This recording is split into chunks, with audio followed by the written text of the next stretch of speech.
Welcome into the PFF 2021 Free Agency Live Show. I'm Austin Gale with my guy Eric Eager, PFF_Eric, PFF_Brad, Brad Spielberger, our salary cap analyst, and Sam Monson, PFF_Sam on Twitter. We are going to be live reacting to the 2021 Free Agency, and we have a breaking news deal right now. Former Ravens linebacker Matthew Judon has signed a $56 million deal across 4 years with $32 million in guaranteed money, roughly $14 million per year for Matthew Judon. Not breaking the bank. This isn't a Frank Clark deal. This isn't a, we're resetting the market with Matthew Judon.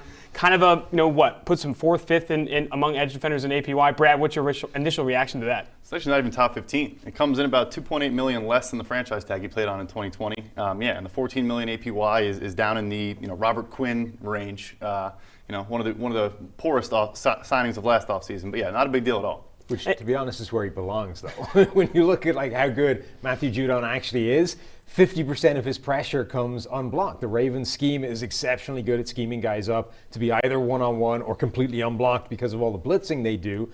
And Judon's been able to get a decent amount of pressure because of that, but he isn't a guy that's consistently winning all of his matchups and generating his own pressure.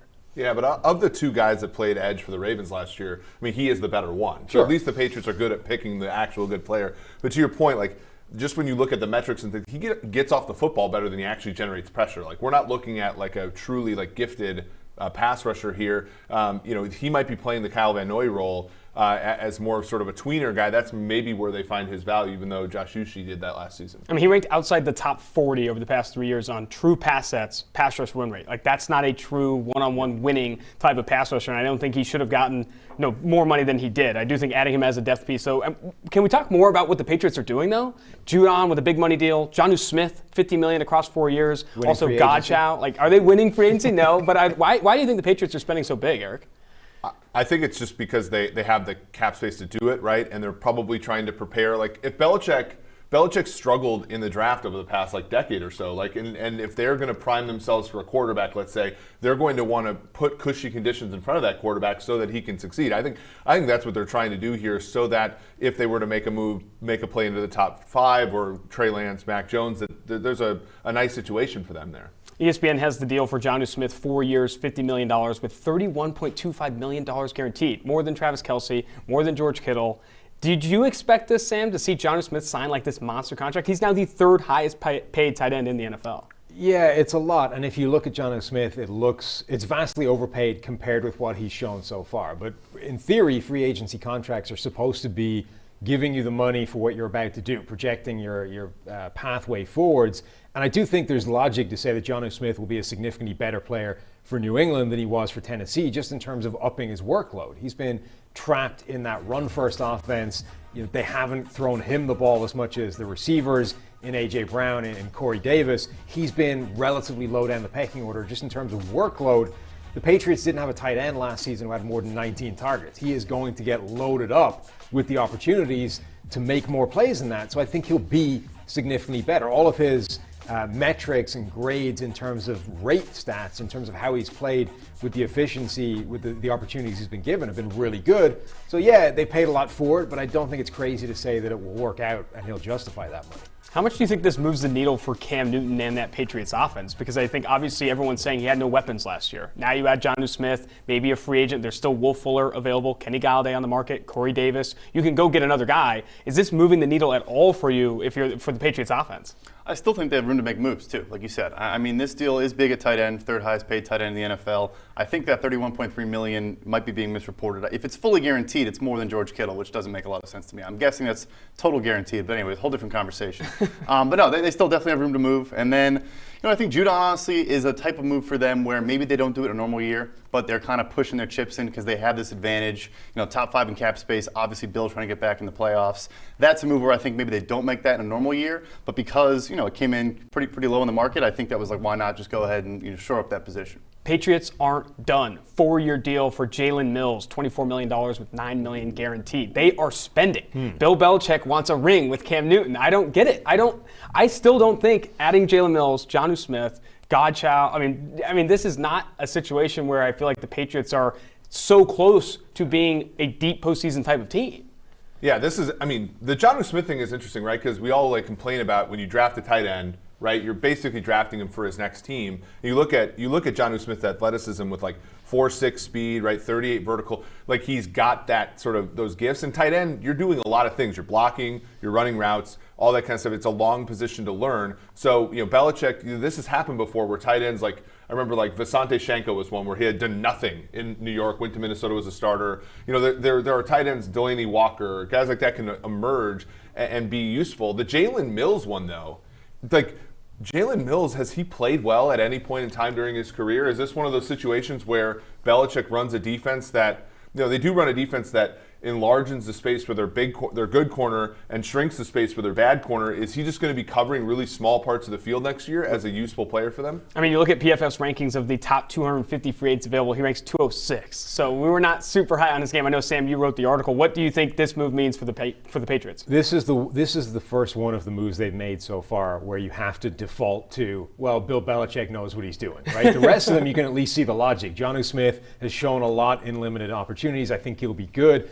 Godshaw defends the run well. That at least makes sense, even if he's not going to offer much as a pass rusher. The other moves, you can at least see what they're doing. Jalen Mills has not been good at corner or safety for the Eagles. He's been generally a major weak link and a target, a guy that is genuinely attacked when he's on the field. The only way this makes any sense is if Bill Belichick and that New England defense can craft a role for him where he isn't that liability. I think the student has become the teacher here. This is the Eric Rowe deal in Miami. So Brian Flores brings Eric Rowe in from the Patriots, moves him from corner to safety, gives him a deal that a lot of people did not expect, and I think they're going the same route. I think he's going to stick at safety. We had him at 3 years, 4.33 per year, so even above a pretty generous projection, I would say. A lot of folks had some questions about that one, but even comes in above that. I think it's a full-time move to safety. He'll utilize him all over the field. But yeah, I think Brian Flores just showed Bill Belichick potential move. I think Stephon Gilmore, when he signed with the Patriots from Buffalo, had four of his 5 seasons were sub 70 PFF coverage grades, only one grade. 73.6 was the penultimate year prior to when he joined, and of course he's blossomed into what he is with New England. I think this is where I just don't know what the money doesn't make sense, right? Because like you would assume that you could be getting a discount on a player like Jalen Mills, but that's really not the case. All right, this isn't the Patriots free agency show. We got to jump around some of the other signings here. And if you want to check out the signings on PFF.com, grades, stats, all those things, use promo code FREEAGENCY30. Saves you 30% off any PFF subscription this week. Got to do it for free agency, grades, stats, all that good stuff on PFF.com. I want to jump to 2 other contracts for edge defenders. We saw the Judon one. We also had Shaquil Barrett signed a pretty monster deal, 4 years, $72 million. But let's start there. Shaquil Barrett, I thought, was going to get into that $20 million range. We've seen worse pass rushers get that type of money. To Shaquil Barrett coming off a career year, winning a Super Bowl, and not even hitting the free agent market, re-signing with the Tampa Bay Buccaneers. Initial thoughts on this deal, Brad? Pretty surprising for sure. Yeah, the reporting there was that he was going to become that next $20 million per year pass rusher. I think this does still signal that draft position matters forever. And Shaq Barrett was undrafted, carved out a nice role in Denver, played behind Shane Ray and probably deserved to play ahead of him, but they were trying to justify that first-round pick for a while. Signs for $4 million in Tampa and puts up 19.5 sacks his first season there. Pretty cool story. Now he's on a per-year basis making more than his franchise tag last year. A well-deserved huge bag for Shaq Barrett, but yeah, even still below what I think a lot of people expected. What I'm interested in is that the edge defender market, I think, is starting to come down a little bit. Like, you've seen it kind of blow up with Frank Clark signings and those things, and now you're starting to see, I feel like, get back to normal. You're not seeing these pass rushers reset the market, or even other positions really reset the market. Romeo Okwara also signed a pretty big deal himself. I think it was 3 years, $39 million in that 3-year deal, $39 million. What was your opinion of Romeo Okwara's game, Sam? I mean, I think overall we're seeing the entire market is not on fire. Like the money just isn't there. The salary cap going down. We're not seeing this frenzy that we normally see in terms of free agent crazy spending.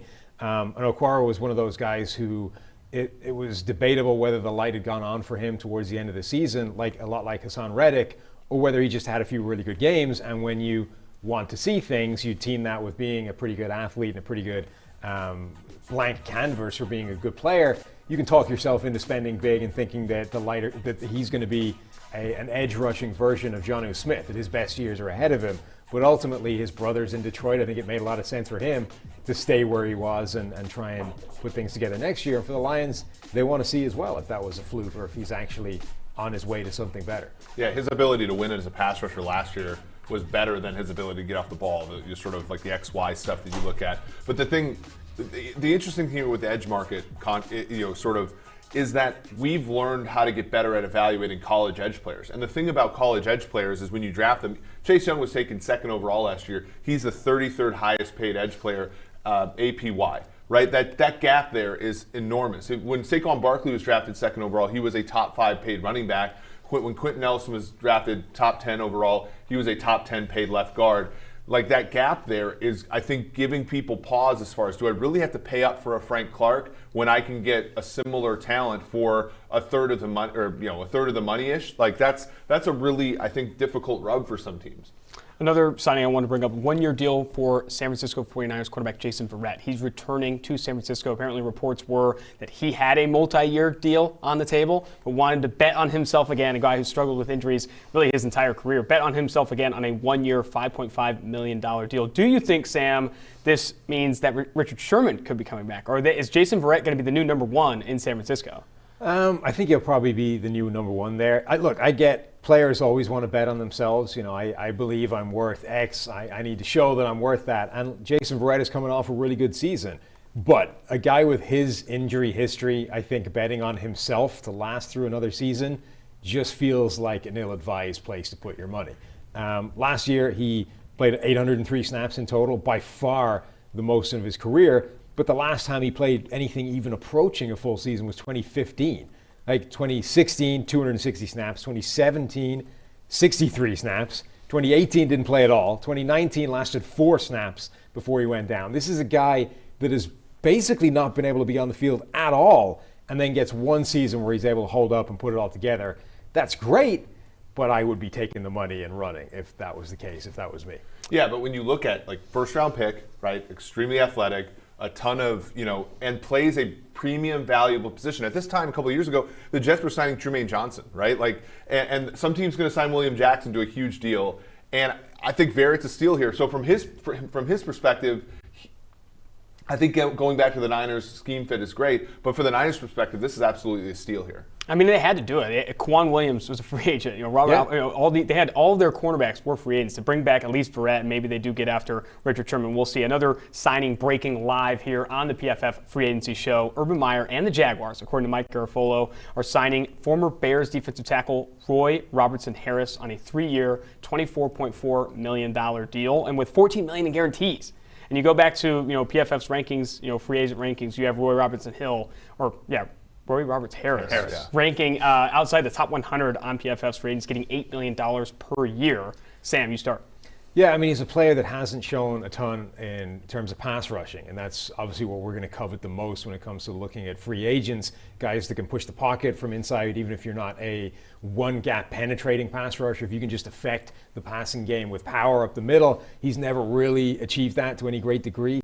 Highest number of total pressures in his career is 28. He's never been above 65 in terms of pass rushing grade. So you're dealing with a guy that's been good, not great, as a run defender, and that only holds so much value. Yeah, I mean, you got to think that after drafting Taven Bryan over Lamar Jackson, they sort of want that pick back because ultimately they have to go to the well here in free agency just to cover up for that mistake. It sort of shows like how these sort of mistakes can sort of compound over time. When you don't take valuable positions, you eventually have to pay up for them anyway. I kind of want to circle back to this because Adam Schefter just dropped this stat. The Patriots have already spent the most guaranteed money on their free agents in any offseason over the last decade. Again, is this Bill Belichick trying to squeeze an orange and win a Super Bowl with Cam Newton? Or I don't think it's like I don't think he's even thinking about like win a Super Bowl necessarily. It's just that suddenly for the first time in a long time, the Patriots roster isn't very good. It's in like an actually weak state. And even if Cam Newton plays well or you find an answer at quarterback, you have one of the weakest teams around that quarterback that you've had in the last 20 years. So they actually need to throw some resources at this. We've all been saying and thinking for the last 12 months that, oh, they got wrecked by opt-outs. When all those guys come back, they'll be in a much better spot. And they'll be better, but the roster wasn't in great shape before everybody opted out, let alone they need to throw resources at both free agency and the draft and figure out what their quarterback solution is going to be. Eric, I'm going to ask you to set a win total line for me for the New England Patriots after adding Jonnu Smith, Devon Godchaux, Trent Brown, obviously via trade, Jalen Mills, and then Matthew Judon. They've added those players in the last week or so. Where are you putting the Patriots over under win total right now? 8. I think that's, I don't get it. I don't know why you'd spend this much money when you're not that close. Like, I think from a roster building perspective, dumping this much guaranteed money on these multi-year deals when you know your roster's not that close. I mean, your quarterback was going to hit the streets, and there apparently wasn't a big market for Cam Newton. I don't really understand why Bill Belichick's turning the corner. I know he wants a good roster, but the closest path to a Super Bowl for the New England Patriots is to lose a lot of games in 2021 and try and get an upgrade at quarterback. I don't know if I'm alone there. Michael Lombardi's saying they're still not even close to being done either. So some more spending coming there. It's definitely interesting. I mean, they've departed from their long-held tendencies. They traded up in the draft twice last year, which is also not really something they like to do.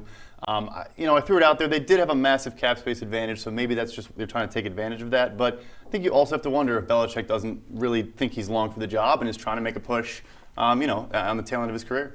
Yeah, and Belichick was like this when he was in Cleveland. That's like the crazy thing is it hasn't always been this way for him. When he didn't have a Hall of Fame quarterback. Yeah, exactly. And so I think that has to be part of the consideration. But to your question, Austin, they are currently plus 425 on our friends DraftKings Sportsbook to win the AFC East. Buffalo is still a commanding minus 155 favorite. Man, I don't know if I'm touching the Patriots to win the AFC East. There's no more signings to really report right now. I kind of wanted to jump to some rumors now, some interests. 49ers and the Washington football team are interested in Maserati Mitchell Trubisky. What is your opinion of the market of Mitchell Trubisky and now seeing him get – because the football team one is more interesting. The football team don't have a starting quarterback. At least San Francisco, in some ways, has one with Jimmy G. Is the football team looking to start Mitch next year? I think they're looking to throw him and everybody else into a competition like bear pit in training camp. I'll say this right now. I want Heineke over Trubisky.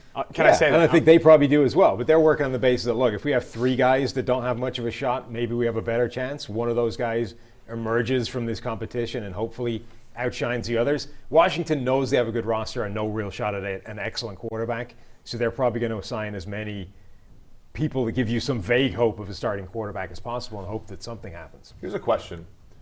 How much better is Jimmy G than Mitch Trubisky?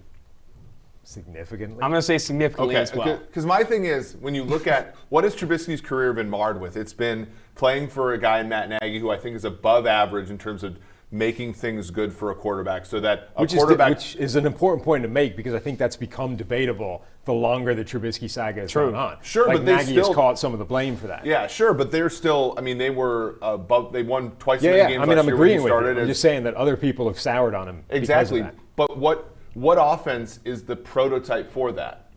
It's the San Francisco 49ers offense. And again, I'm not saying that they're on the, but it's sort of almost like a situation where the inputs might be a lot bigger, the difference. The output's not that much more because Jimmy G, while good, is not elite, and Trubisky, while not average, is not like the worst quarterback we've ever seen. So we've seen guys like Mullins have 8 yards per pass attempt in that offense. Beathard have some run there. So I can understand as a backup option why he's those two guys are the point, right? He's not in the same league as Jimmy G when Jimmy G's healthy, which is a bigger caveat than you would like it to be. But he prevents you being in a situation where they were this year, which is, the Nick Mullins experiment is just crashing and burning right now. No matter what I do, I need to have something better than this. Trubisky should be an upgrade over Mullins or C.J. Beathard, which is useful for football. I don't get the Washington football team part. Washington needs a legitimately good quarterback because... But who is? What are the options? Ryan Fitzpatrick right now is ranked 17th on PFF's free agency rankings. He's the best quarterback available. Jameis Winston's a free agent still? So if you go to PFF.com, you can check out our free agency rankings. Ryan Fitzpatrick is the best quarterback available at 17. Jameis Winston at 31. Andy Dalton, who apparently has some interest with the Dallas Cowboys. Then Tyrod Taylor. And then finally, Mitch Trubisky at 74. There's not a lot. So I want to flip this. Who the hell starts for the Bears next year? Who are they going after? How did the Bears address the quarterback position? They have to snag either Deshaun Watson or Russell Wilson, right? They can't. How can they not? They desperately need a big swing at quarterback, and those are the only two big upgrades available. They definitely do. Yeah, and I think quickly to the Shanahan point as well with Trubisky, he's not a pocket passer, and Nagy was an 80% shotgun, was just not running an offense that Trubisky's comfortable in. And yes, the competition was inferior in that final stretch of the season, but he did show flashes those last 4 games of the season. Obviously, the playoff game wasn't great. But so like that, Shanahan can get that out of him. A lot of rollouts, a lot of boot action, and maybe it's a little bit better. But yeah, I think the Chicago was going to make a Godfather offer for Russell Wilson at this point. I think it's soured. I think the fact that Seattle has yet to come out and put this to bed, just kind of pour some water on the fire, I think it means they're at least listening. I think they're not hanging up the phone if they get a call. And look, I think Ryan Pace will potentially offer like the biggest trade we've ever seen. And I'll disagree a little bit in the sense that the market has moved towards Chicago in it was sort of every way. Right now they're plus 425 to win the NFC North. They were above plus 500 just a couple days ago. So I do think there are people at least taking. I'm one of them. Taking flyers on the Bears to win the Super Bowl, the Bears to win the NFC North. Because if Wilson or Watson goes there, like where is the NFC? The NFC is about the flattest conference we've ever seen. If one of those quarterback goes there, it changes, it alters the balance of power. Probably doesn't happen, and probably the reason the Bears are, 8 games over 500 the last 3 years combined, that defense, they're going to have to give up some of that to get that quarterback. So it won't quite be as good of a supporting cast as we think, but I think there's some movement on the Bears. The type of bettor you have to have Super Bowl futures on the Bears in March is incredible, and I respect the grind. I want to move now to Bud Dupree, right now unsigned, but apparently there's a big, strong market for him. We've already seen a handful of edge defenders get paid in Romeo Okwara, Shaq Barrett, Matthew Judon. Brad, I'll start with you. What is the market for Bud Dupree? Is he a guy that clears that $15 million, $16 million a year number, or does he come closer to what Judon was? At this point, I think it's got to be around Judon. I mean, the guy's coming off a torn ACL. He's consistently, PFF has said, like his numbers are often a benefit of playing opposite Cam Hayward and TJ Watt. Like he's not generating pressures by himself. And I think teams it might be a situation more like a Jadeveon Clowney where he's looking for that monster deal. First rounder thinks he deserves that massive contract and might just end up signing like a 1 year, $12 to $15 million flyer and try to hit the market again in 2022. I still think that Bud Dupree is going to get paid a decent amount, even coming off the ACL. Yeah, I could see him clear. Because he's one of the most overrated players in the NFL. Oh, and has been since before he was even in the NFL. He was an overrated draft prospect because he's super athletic and made some splash plays. And it's the same reason he's an overrated NFL player, because he's super athletic, makes some splash plays, and has had an incredible defense inside of him to take all the attention away, so that he's been able to get all the unblocked and cleanup plays as well. Before he went down last year, 61% of all of his pressures were either unblocked completely, like you could get them by just running in a straight line towards the quarterback, or cleanup or pursuit, where you're just chasing the guy down from behind. Like, that is an insane volume and basically a product of that defense. TJ Watt on the other side, 25% of his pressure, and he was getting more of it. Yeah, and not only that, the secondary, right, and a well-coached defense. When you have Nelson was a free agent acquisition in 19, Hayden's been great, Hilton's been good, and obviously they got Minkah Fitzpatrick middle of last season. You're able to rush the passer for a quarter second more half the time because your defense is so good at covering on the back end. That's what the next team has got to be worried about. A la, Detroit signing Trey Flowers. Like all these teams with bad coverage players that sign defensive ends and they don't see the pressure numbers, well, they have to get there all that much quicker when they go to a new team. You could get them as the analysis I came for the free agency show. You could get those pressures. I really respect that. What are some landing spots for Bud Dupree? Because I'll start. I think John Gruden's coming in. I think John Gruden, Gus Bradley, who obviously does not blitz a lot, he's blitzed the fewest of any defensive coordinator over the last 3 years, needs a pass rush up front to win. They've been rumored to be after Melvin Ingram. Bud Dupree is in the mix. Do you think they break the bank for Bud Dupree? If they do, I think that would be one of the biggest mistakes in free agency right there. And you're right that when you set it up, logically it all makes sense. The pieces fall into place. John Gruden has been chasing an elite edge rusher since they traded his away. And he traded his away. That was Gruden's call. And keeps talking about it, right? We just need to get an elite edge rusher. And you look at it, elite edge rusher, great athlete, tons of sacks and pressures. That's our guy. Yeah. Okay, but he won't be in Las Vegas. That's not going to work the same. Because then Bud Dupree goes from being a guy with TJ Watt, with Cameron Hayward, to the guy, the only guy that can actually rush the passer even at an above average level, and that is not where he wants to be. He wants the unblocked pressures. He does not want double teams. He doesn't want any of that. And what Eric talked about, you don't have the secondary in the back end as well. So everything around you is going to be worse. Man. Yeah, I think a possibility, and this has been a possibility for every edge rusher that's gotten the free agent market since 2016. It's the Jets, right? Like the Jets legit tried to take Anthony Barr, who was an off-the-ball linebacker, turn him into an edge. And then he got backed out of that deal. He got cold feet, and then they haven't really drafted anybody of note there. Like obviously with Salah's seen the sort of benefit of drafting a Nick Bosa, taking out D Ford actually had a couple good games back in the day before he was hurt. Like he's a guy that values that position. You could see him go to the Jets. Given how much cap space they have and the ability for them to be able to spend. I want to spend some more time on the Raiders roster building and the potential of them potentially grabbing a Bud Dupree. I think they're in the mix for Melvin Ingram, John Johnson. I saw one Raiders beat reporter say that's their number one priority today, try and get a deal done with John Johnson. But what they've done to clear this cap space, obviously trading away Trent Brown, cutting Gabe Jackson, cutting Richie Incognito, Tyrell Williams, like they are trying to really create cap space to go make aggressive moves. Haven't made one yet. I do think that John Johnson could be the guy, but why do they want to do that? All the aggressive moves that they've made over the past 2-3 years have fallen flat. They're releasing guys that they signed that same offseason they traded away Khalil Mack. Well, let's also not forget how bad they've been at drafting too. Like True. Jonathan Abrams been terrible. Like Yeah, it's not just their free agents that are bad. It's everything. They just can't evaluate talent. I mean, but part of this is bad luck, right? Like you trade Khalil Mack for a ton of picks. That was a good process. I like that. And then you use them. But then you use them on players that end up not working. Like Clelin Ferrell, like that's bad process when you take everybody's 15th player at 4. Yeah. Jonathan Abram, you take a Landon Collins wannabe at 24 or whatever it was. Wow. That's not going to be great either. And Arnett's like older than you are. I know. And they took him at 19 this year. And then when you have bad choices in the draft, you compound them with bad choices in free agency where the stakes are higher. And the fact that he said that, that's what Bill Belichick's doing right now. In my opinion, you compound 10 bad years of mistakes. bad drafts. Bad drafts for the New England Patriots where they have not drafted a legitimate, talented player that's starting for them outside of, say, Isaiah Wynn, and then maybe Kyle Duggar if he can kind of come up. Sony Michel, if you're calling that a starter. But he has not drafted well. And now, most guaranteed money spent for a Patriots free agency in over a decade. I really do think he's not necessarily compounding mistakes. These are good players. Two but tight when ends you last year in the draft that contributed nothing. in the third round, They Devin contributed Asiasi of nothing. UCLA and Dalton Keene of And then you Virginia have to Tech. go get Jonnu Smith as not only in essence you can look at the Jonnu Smith signing as all that money, right? Reportedly $30 million guaranteed, and 2 draft picks because those are just throwaways at this point. You're not getting anything for them. All right, I want to go back to the Raiders just a little bit because you do see them compounding mistakes in free agency like you are now. Do you predict them having more bad free agency signings like this, or do they stay out of it? It sounds like they're trying to get in. But the problem is, at some point, when you keep missing on all the just talent acquisition you've had, you can't just stop trying, right? Yeah, true.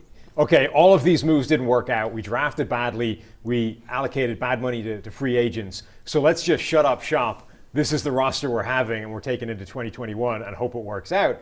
You have to keep swinging, keep going and try and actually fix the holes in your roster and hope that you do a better job of it this time than you did the last time. I think realistically, that's your only way out of this. We've been talking on the PFF NFL podcast. Mike Renner tweeted something like this as well. But free agency is about plugging holes on your roster. It's about addressing need so that you don't have to be in that position in the draft because that's what makes you make mistakes when it comes to draft, is chasing the need that you have to get filled. Fill the thing in free agency and just hope that you didn't screw up with the evaluation. Yeah, I mean, but that's hard. That's easy to say, right? The problem is if you've drafted horribly and not at value positions, right? Then you get stuck in free agency having a big hole at a value position, and that's when you're paying up for the edge guys, the interior guys, right? The amount of money that some of these guys are going to make at those premium positions is so much more than what you can get in the draft, and that's why I think teams are gravitating towards need spots in the draft because they went about it incorrectly, right? You should be drafting premium positions in rounds 2, 3, 4, 5 a year or two before you need them, and then developing them so that you don't need to overspend on them during this time of year. All right, I have to bring this up because we were talking before we got on the show about there being some not great reporters tweeting about a DJ Chark trade here. DJ Chark potentially in the mix for trade for Orlando Brown Jr. Tony Khan has responded to some of those rumors, who's obviously the son of the Jags owner, and said, here's something concrete. That's the biggest load of crap I've ever read. That's 100% false. So maybe our guy CJ Golson, of formerly the Players Tribune, that's been removed from his bio since, wasn't actually on to anything. And also, it never really made sense because where are you going to play? Orlando Brown Jr. wanted to be this left tackle, and if he goes to Jacksonville where they just signed Cam Robinson or tagged him, he wouldn't be playing it there. So maybe it never made sense. Can we talk about the Ravens for a second? The Ravens are doing a great job of sort of puffing the market up for some of these guys, and sort of in a very New England way, and sort of turning the tables on them, moving them aside, right? So when you look at Orlando Brown played right tackle in one of the most pass blocking friendly offenses in football, right? Moved to left tackle for half a season, and now there's an opportunity they're going to get a starting wide receiver or a first round pick for him. Same thing with Judon, same thing with Yannick. I have to bring this up. CJ Golson has responded to Tony Khan saying that Tony Khan is bluffing, and his source maintains that negotiations are on the way. I don't know what to do. Do I believe CJ Golson or do I believe the owner's son? Well, it's hard to say. Only one of those guys has NFL Insider in his bio. He tagged Tony Khan. Who It's broke like Jonnu shining Smith away. today? Did Tony Khan break Jonnu CJ Smith? Or Golson did did Golson? break the I mean, this is the most fun part of free agency is just following these random accounts to see who's actually We'll going see to how break much the power news. Tony Khan has. I mean, Here's some does he have the power legitimate to go news. in there and We cut talk about the deal off? Raiders making good decisions. The Raiders just signed Donald Penn to a one-day contract to retire as a Raider. You love to see that. You love to see that things come full circle. In a time, right, when the Tampa Bay Bucks won the Super Bowl, he doesn't want to be a one-day Buck? I guess not. I mean, he had some of most of his success with the Raiders. Wait, wasn't this being reported as like a real signing earlier on? Yeah, like it was, a real but it interest. was all Did smoke. somebody just get that screwed up? Donald Penn called the team to ask if he can sign a one-day contract. Became the Raiders are interested in bringing Donald Penn back as a left tackle. That's the kind of smoke we're dealing with in free agency. That's the type of smoke we're dealing with right now. Some more smoke here. Jeff Ho, who is been a Patriots beat writer for a long time, says the Patriots aren't done. I'd expect a wide receiver by the end of the day. Jonnu Smith and ex-receiver. Who's the best? Who makes the most sense for them? Is it Corey Davis, Will Fuller, Kenny Galladay is the top-ranked free agent still available on PFF's free agency board. Which receiver makes the most sense? I mean, I think they should be targeting the best receiver they can get. If they can get Kenny Galladay, if they can be in that market, they should absolutely be all over it. The Patriots have had the worst total receiving core in the NFL for at least the last 2 years. And that's including people like James White, who are actually really high-level receivers out of the backfield. Their tight ends have been a complete train wreck. They get Jonnu Smith to fix that. Their receivers have been a mess. They haven't had anybody that can separate in 2+ years. So, look, Kenny Galladay might not be the best separator in the world, but he is an elite high-level receiver.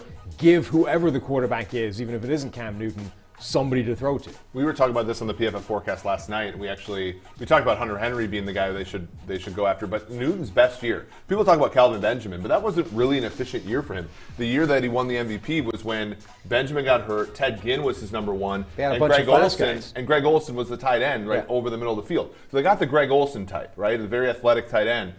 I think Will Fuller fits the Ted Ginn, sort of a rich man's Ted Ginn more, because Newton needs a margin for error throwing the football. He needs a margin for error, and you need guys that can separate. So I don't know, as much as I think of Galladay, I don't think he's the guy for that team. He's more of a guy for a team like Kansas City, a team that already has a separator where he can be that red zone sort of secondary guy that can box people out, and like he did in Detroit. I'm starting to get a little excited about this Patriots offense. If they do get Jonnu Smith minutes and ago, Kenny you were Galladay, right in the I don't know. Now I'm interested. I just saw someone tweet out that their intentions from a source is to be close and let Cam win those close games for them. I don't know. Now I'm starting to get interested. Maybe we move the win total up to 8.5. Belichick has fallen so far off that he's now looking at clutch things. Yes. Like, we just need to get Cam in the very end of the game so we can get Just a get him clutch on the play fairway. He'll do the rest. You know what? Like, I would take the over if the win total was set at 8. I might take the over at 8 if they sign Kenny Galladay. I think I'm in on that. Wait, here's a prop. Who wins more games, the Dolphins or the Pats next year?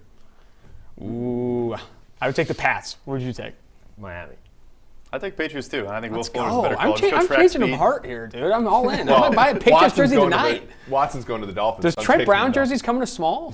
I wanted to bring up this. Justina Anderson's talking to Kenny Galladay. Just got off the phone. I'm being patient right now from Galladay, just enjoying the process. So maybe Galladay's not landing today. They could be making moves on Will Fuller or Corey Davis. I mean, they love those Titans players, so that's where we're at right now. I kind of want to turn the clocks back a little bit as we wait for more signings to happen and bring up the famed Aaron Jones extension. That, I feel like, was something that kind of happened over the weekend. Did not expect it after drafting A.J. Dillon in the second round the year prior to give $48 million to Aaron Jones. And obviously, initial opinion from PFF, opinion from a lot of analysts is that paying this much for a running back is always very hard to do. It's hard to get that value back in return, given how rushing production is largely based on the guys around him and those things. Initial reactions to the Aaron Jones extension for Green Bay. I mean, I think it was interesting all around. Green Bay, because they already had A.J. Dillon, which was presumably the succession plan precisely for this eventuality that those running backs hit free agency and he walks. And then Aaron Jones for re-signing on the eve of free agency. Both those things, I think, are a little bit strange compared with what you would normally expect to see. I think Jones not wanting to test the market spoke to the idea that there might not be as much money around as people were expecting there to be. But for him to go back, it's just tough to justify both those moves at the same time. Yeah. Either one of them in isolation, okay. I wouldn't do it, but I can see the argument for bringing a guy like Aaron Jones back. He's a great running back. He's a great running back in that system. He's a really good threat in the passing game. Like Aaron Rodgers is connected on some absolute daggers to him deep down the field. So that makes a ton of sense. But then what you did in drafting A.J. Dillon was ridiculous. And if that was okay, then bringing Aaron Jones back doesn't make any sense. So the two moves together, I can't really defend that well. I really think this is, absent the salary cap, I think we are seeing an adjustment at the running back position. So the true value of the deal is actually 4 years, $38 million. It's about $9.5 million per year. And look, he was the top free agent running back by a decent margin. I mean, after him, it's Chris Carson, Kenyon Drake, James Conner, like not a great list of players. The fact he didn't even test free agency, like you said, decided to stay in Green Bay, and is signing well below market. All those guys last year, Dalvin Cook, Derrick Henry in that $12 million per year range, Joe Mixon, comes in well below those guys. I mean, yes, he said he wanted to stay in Green Bay, but switched agents to Drew Rosenhaus right before free agency, so clearly trying to negotiate a big-time deal, and I mean, doesn't even get much more than his projected franchise tag at $8.6 million. So yeah, when you bring up the true value of the deal, it's why we have you on, Brad, salary cap expert here for PFF. When it gets closer to that $9.5 million number, it gets a little bit more easy to understand. Obviously, Jamal Williams is going to walk in free agency. They're going to have this tandem of Aaron Jones and A.J. Dillon primed for December football. Thunder and lightning? I can't wait to see it. The J and AJ stands for January. The J and AJ stands for January. We've talked a lot about roster building, specifically with the Raiders, New England Patriots. Another team I wanted to reference, the Houston Texans, making some interesting moves. They signed Is Andre. building the right word? It might be. It might be. Andre Roberts signed a deal with them today, but some other deals they've made recently, signing Christian Kirksey, Mark Ingram, and then trading away formerly the NFL's highest paid linebacker in Bernard McKinney. Sam, what's going on in Houston? Is there a problem? I mean, of course there's a problem. Like, their franchise quarterback wants the hell out of the building. That's their big problem. I don't think any of the moves are necessarily bad. I mean, you look at what they've done.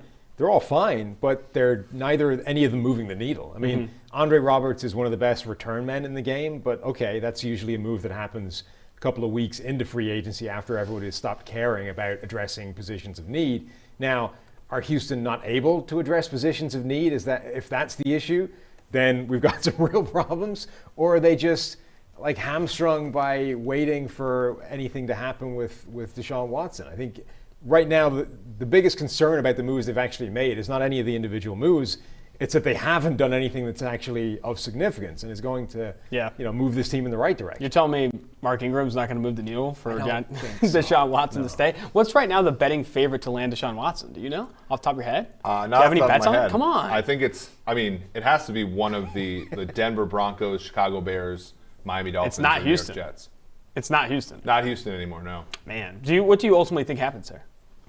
I think the way that the market is looking, I think it ends up either being the Bears or the Jets. Maybe the Jets? Dolphins. Trying to get my hopes. Jets have been quiet. The Jets have gone from 25-1 to win the AFC East to 15-1 over the past month or so. The Bears, I just talked about their odds, and you look at the Denver Broncos. That one has actually stayed kind of big, like 14-1 to win the AFC West. I know Kansas City's there, and they would still be an underdog to win that division if they had Watson. But you'd think that even the hint of him going there would put them, let's say, 6 or 7-1 at least. So that's the tricky one. I don't know. Where do you guys think he'll go? What's the best landing spot for him? Miami. How is that deal? It's been Miami since the second this became a possibility that he could leave and go somewhere other than Houston. Miami is the only team, other than the Jets, I guess, that can throw all their resources at him in terms of draft capital. They can provide a trade package that Houston can't turn down, which seems to be what they're waiting for, essentially.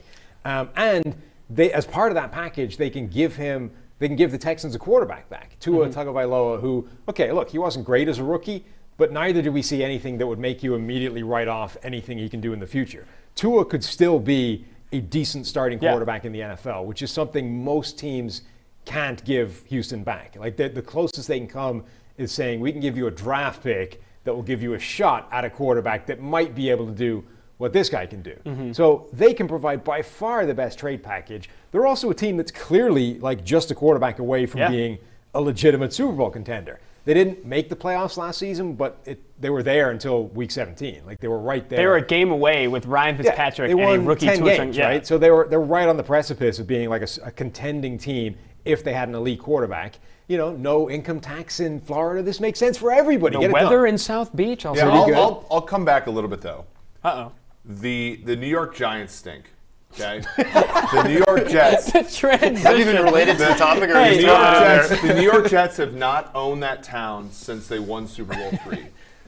If you're Deshaun Watson, the opportunity to be the most valuable athlete in the city of New York would at least entice me a little bit. Yeah. As of today, and the Jets. What other reason is there to trade Jamal Adams and to be horrible the last couple of years, if not to use that Agreed. to get a once-in-a-lifetime type of player in Deshaun Watson. Only one team right now can trade 5 first-round picks for Deshaun Watson. It's the New York Jets. You can only trade 3 years into the future. They have 2 extra firsts. The Dolphins can offer 4. Right. But yeah, they can offer the largest pick package. And of course, you get Zach Wilson at number 2. 4 and Tua versus 5 first-round picks. Right. Zach but Wilson Sam at 4. Darnold Yeah. isn't. Sam Darnold's not nothing, right? Like if you put Sam Darnold back in a trade, this anyone want to jump on the Sam disagrees.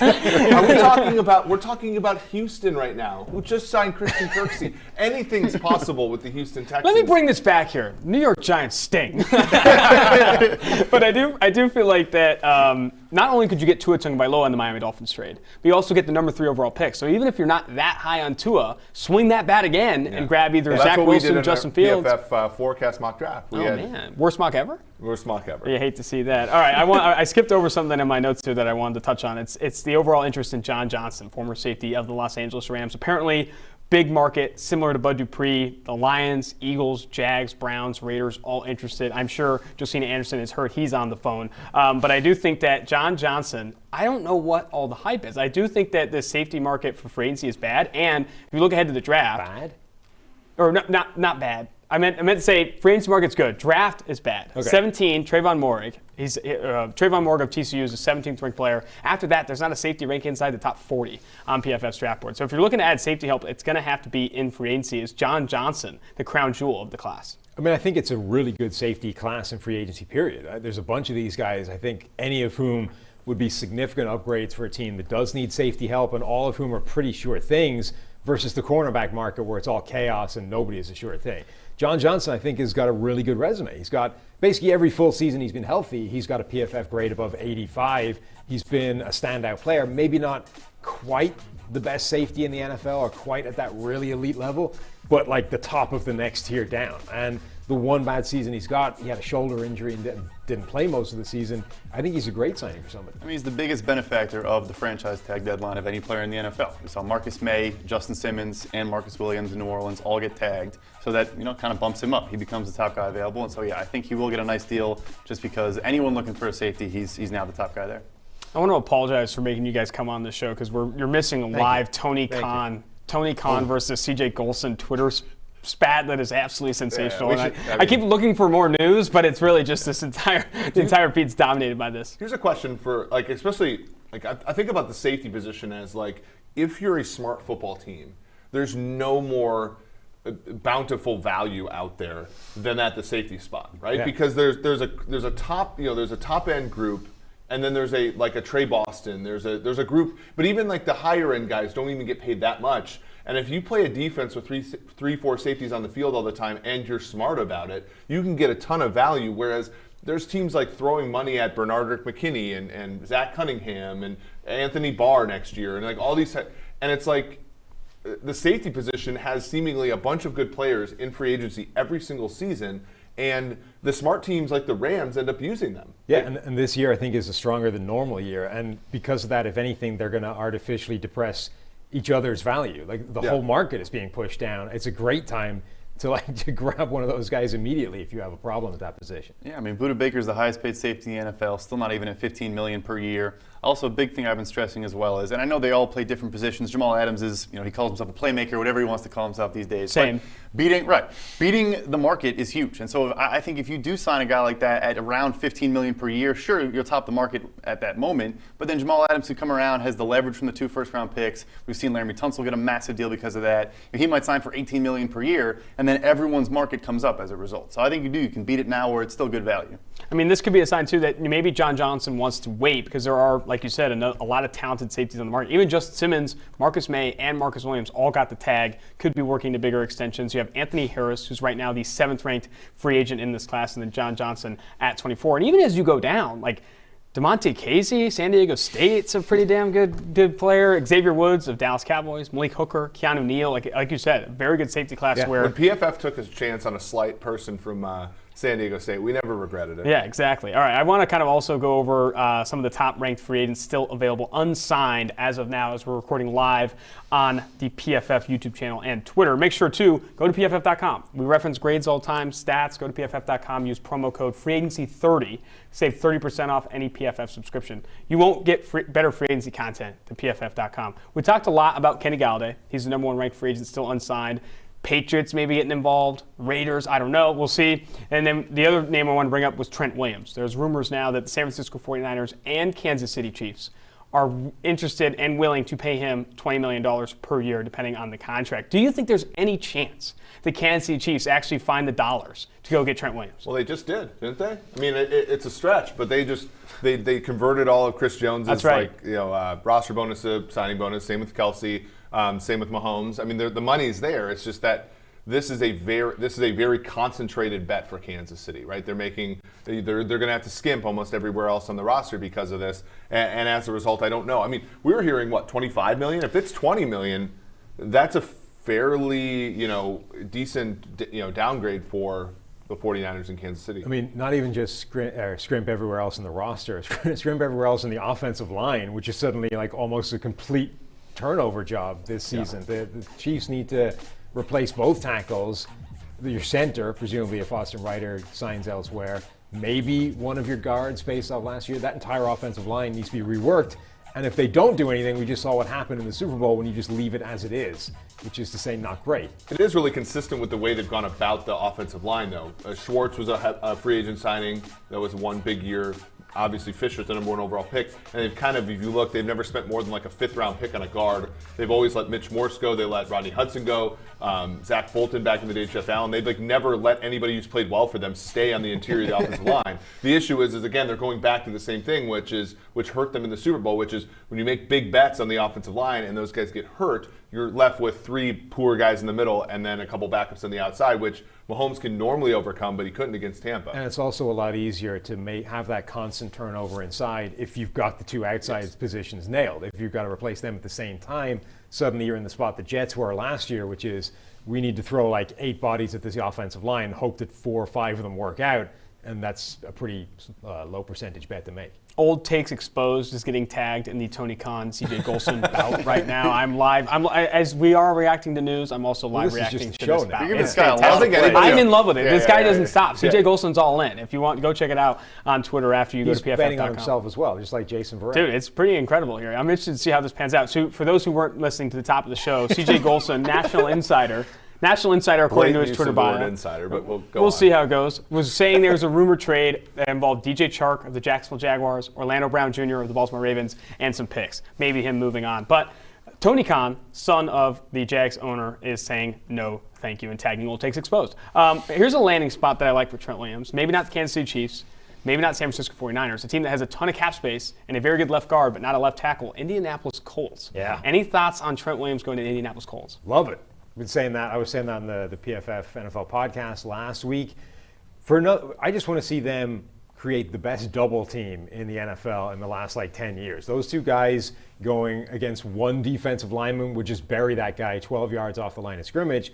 But I think it also makes a lot of sense for Indianapolis. They just got the quarterback, Carson Wentz. Now, there's debate as to how quickly and how completely you can patch him back together and how good he'll be once you do that.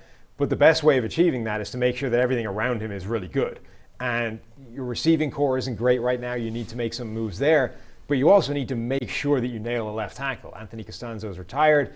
You could draft one. You're in a reasonable spot in where they pick 20, 21. Yep. So they'll probably have a shot at a tackle, but you can't guarantee which one. You might be the 5th tackle on the board, which might not be a risk you want to take. On the other hand, you could just answer that and say, bring in Trent Williams, best left tackle in the NFL last year, guaranteed to be a top 5 tackle this year if he stays healthy. And then we can forget about that and we use the first-round pick on a wide receiver whose strike rate, I think, has been significantly better over the last couple of years. No, I love the pick. I love the landing spot for Indianapolis Colts. And I think the other thing, too, I think they've done a good job of developing offensive line talent there. People forget they drafted Braden Smith of Auburn, a guard, and played him at right tackle as a rookie, and he's developed into a starter for the Indianapolis Colts of late. Sam, I'm going to stick with you because I don't think there's a bigger fan of this guy at PFF.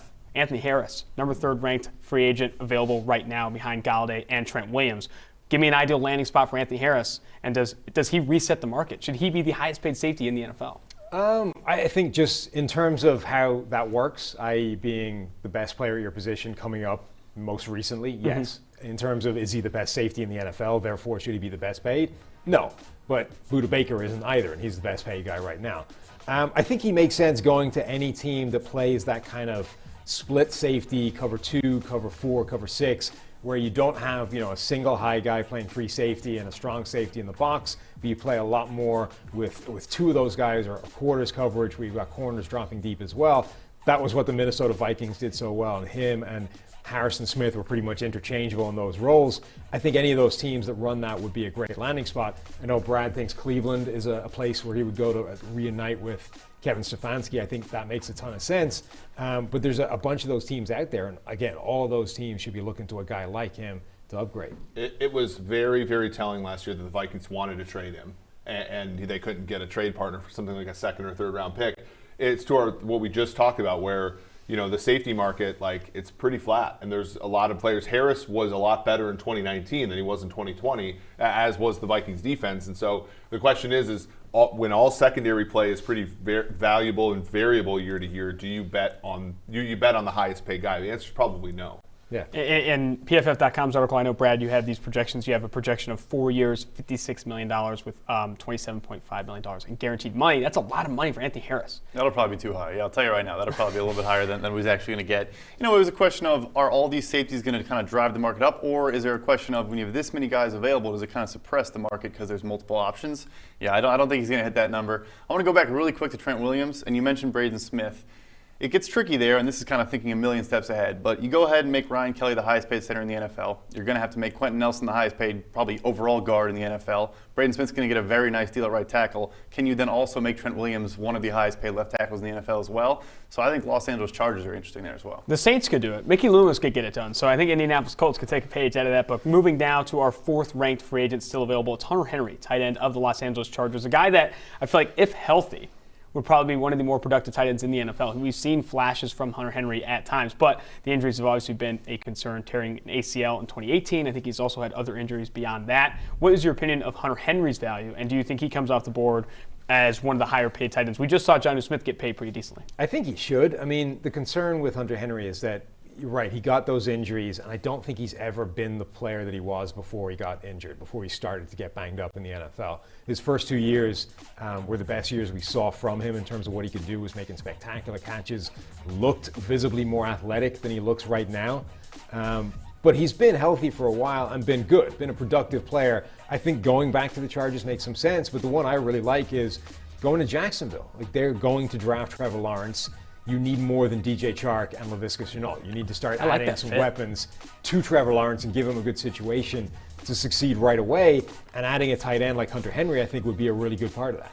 I mean, and also, I think last year, Gardner Minshew peppered the tight end position a ton, but they don't have a lot of talent at tight end. I think adding Hunter Henry, because they have the space to do it. Again, when I'm thinking about teams that want to invest in low-value positions, obviously like tight end, running back, off-ball linebacker, it's always going to be those teams that have a lot of money to do it. You saw that with the Jets and C.J. Mosley. I think you see teams do this that have a ton of space, that can have the luxury of bringing in. I mean, the Patriots, I guess, are doing it with Jonnu Smith as well. Any other landing spots for Hunter Henry outside of Jacksonville?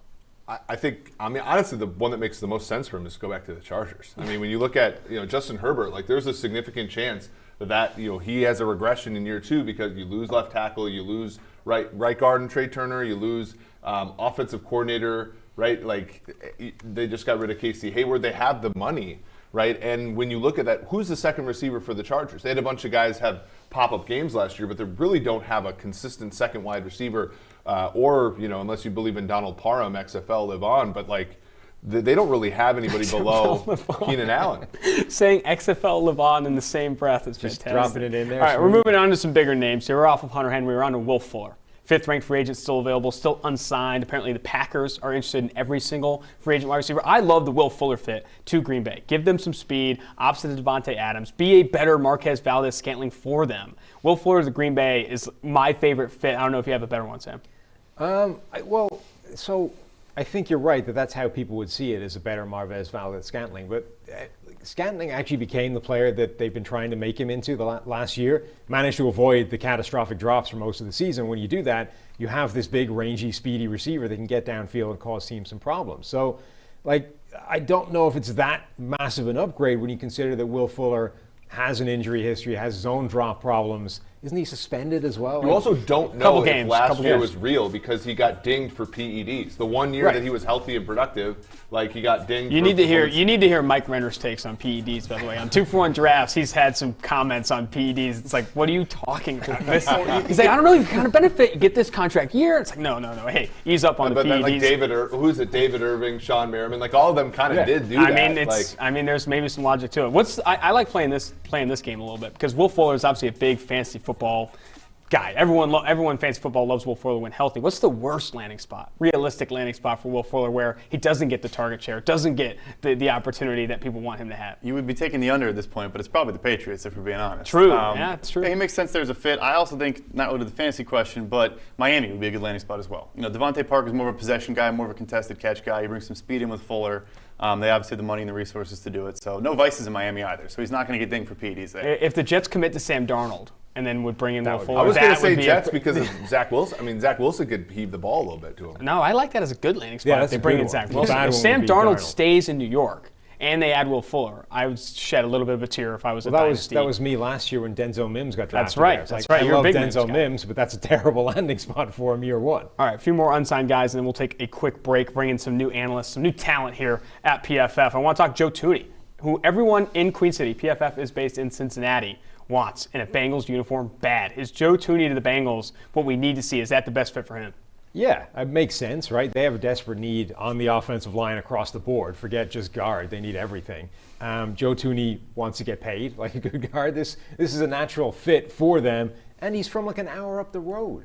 He's a local boy. Let's let the guy come home. It's very hard to get people to want to be here. Well, the Bengals could make Thuney and the owner of Skyline Chili rich in the same day. That's true. Joe Thuney's probably a big Skyline guy, for those who don't know and not from Cincinnati. Skyline Chili, very, very good.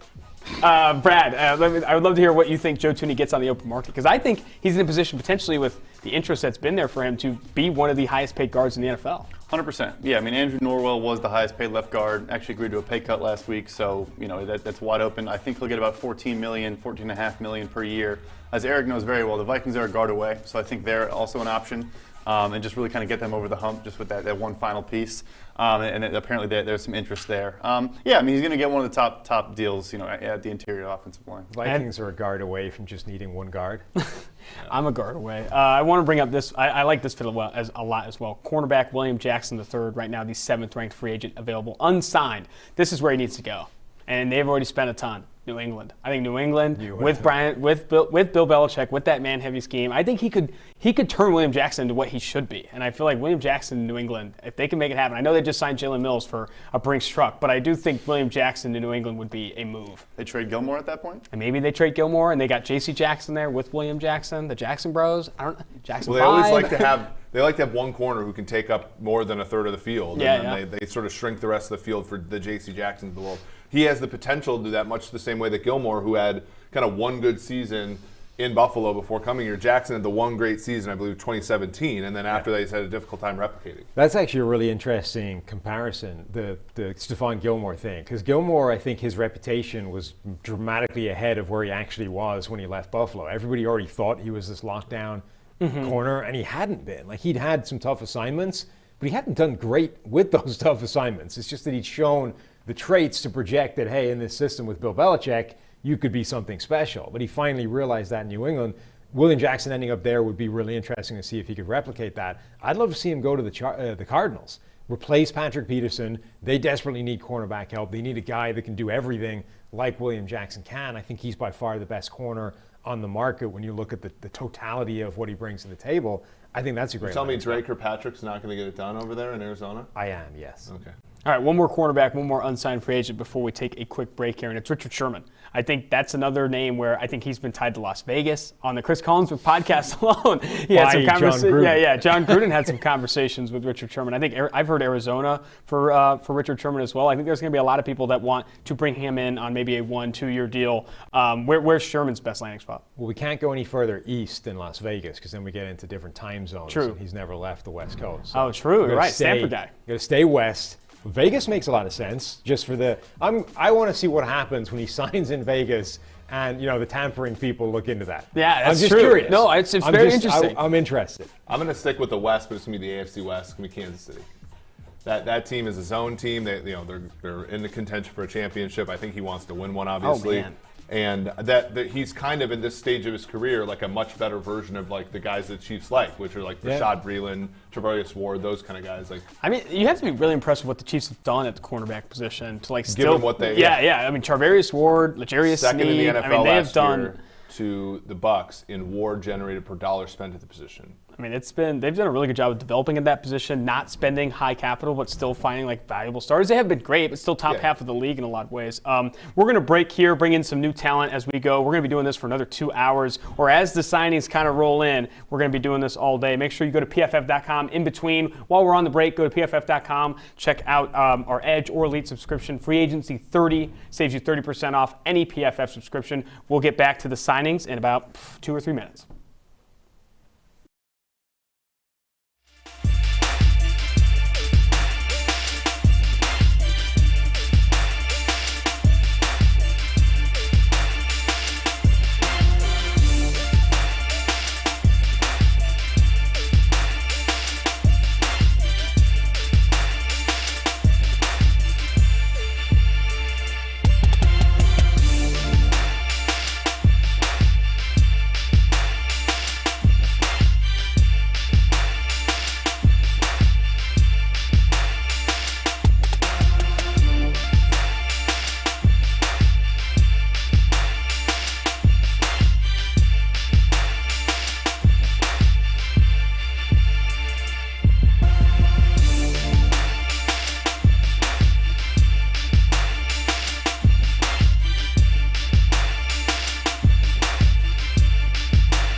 2021 NFL Free Agency live show. We got some deals breaking down over the break. We also brought in some more size. Steve Palazzolo, welcome to the set. I want to start with Joe Thuney, former New England Patriots guard, signing a 5-year deal. We're still waiting on numbers. I got numbers when we'll get there.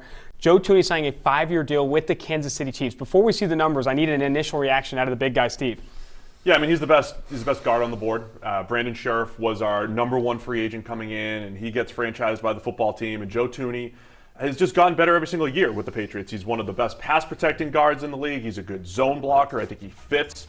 And, I think everybody wanted to know, what are the Chiefs going to do with 3 offensive linemen, 3 starters either hitting free agency, maybe retiring in Mitchell Schwartz, and this is a great step in the right direction, shoring up that line. 5 years, $80 million. Still waiting on guaranteed money. Brad, react to those numbers for me. Ooh, that's big time. If that's the up to amount, we'll see. But yeah, $16 million per year at guard is, by far the biggest for any guard. Brandon Brooks at right guard, $14.05 million was the previous guy, and as we've discussed all day, these deals are coming in pretty low, so that's a big-time payday for Joe Thuney. Man, he must have been on, the market must have been big. Joe Thuney must have been getting some calls, because to get all the way up to that $16 million a year number, I didn't expect him to reset it by that much. Yeah, it's going to make life a lot harder for the other teams that need guards, right? Because it's going to push that number upward. But Thuney is actually, worth a high-end deal to a certain degree. 3rd highest rated guard as far as WAR. He's been the 3rd most valuable guy since 2017. So they are getting a player who's been, he's produced over a win above replacement over the last 4 years. And that's a pretty solid,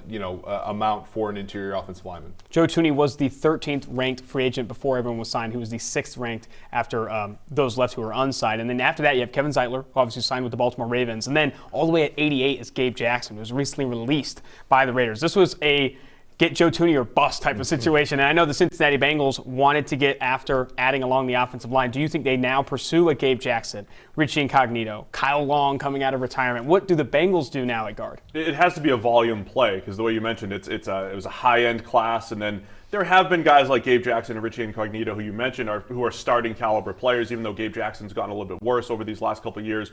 Incognito still solid, and Kyle Long is the intriguing name. I don't know if he wants to go to Cincinnati or not, but coming out of retirement, we've seen guys like Richie Incognito take a year off and then come back and play pretty well. So I think the whole Bengals offensive strategy here for replacing the offensive line needs to be a volume standpoint, especially with Thuney off the market now. I do think that they could get after a Richie Incognito or Gabe Jackson. Trey Turner was also recently released by the Carolina. Go get a guy. Don't just go in with a combination of Billy Price, Michael Jordan, and I don't even know who else they were starting in rotation out there. What do you think, though, if they're looking at, because we were just going to talk about this before the break, if you go Thuney at guard and then draft Penei Sewell at 5 or wherever they have to do to get him, let's say they get Penei Sewell, how important are those guard positions if you're looking at now Jonnu Williams in the mix?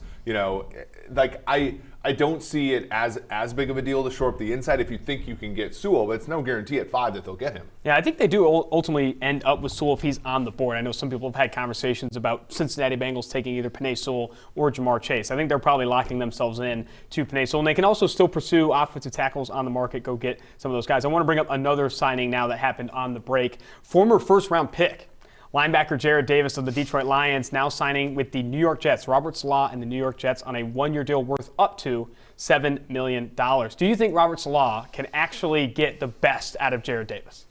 Because, this is a guy that had a ton of potential, the athlete, all this stuff, coming out of Florida. A lot of people liked him, not PFF. But how do you think Jarrad Davis's tenure in New York goes? The thing with Jarrad Davis is he's done one thing pretty well since entering the league, and that's blitz. It's the thing you do the least. As a linebacker, you do it 50 times, 60, 70 times.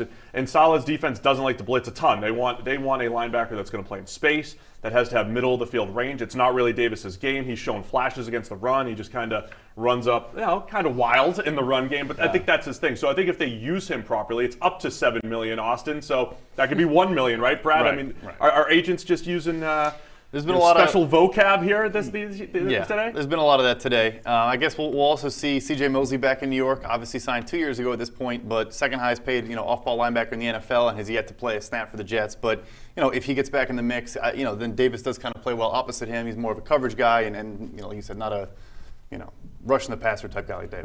Well, that's a lot what Devin White does for Tampa, right? That's where he adds a ton of value. Both of those guys come on the blitz and bring pressure. But the problem is the last big game, I think of the Super Bowl when they had Quan Alexander, they had to play him in 3 linebackers, and he missed 4 tackles and 20 snaps. Like, I worry about, because those guys do need to play in space, and if Davis can't do it, then it's going to be tough, especially, they're going to face good offenses in what's going to be the Miami Dolphins and the Buffalo Bills and maybe even the New England Patriots should they continue to acquire weapons. I'm sure we could talk Jared Davis all night long, but I do want to go back to the Joe Thuney signing, and we didn't talk about this side of it. How are the Kansas City Chiefs doing this, Brad? I mean, they don't have a lot of cap space. They were rumored to also be in the Trent Williams market. I know they did some restructures with Mahomes, Kelsey to free up some room, but can they do anything else? Like, is Joe Thuney it for the Kansas City Chiefs this offseason?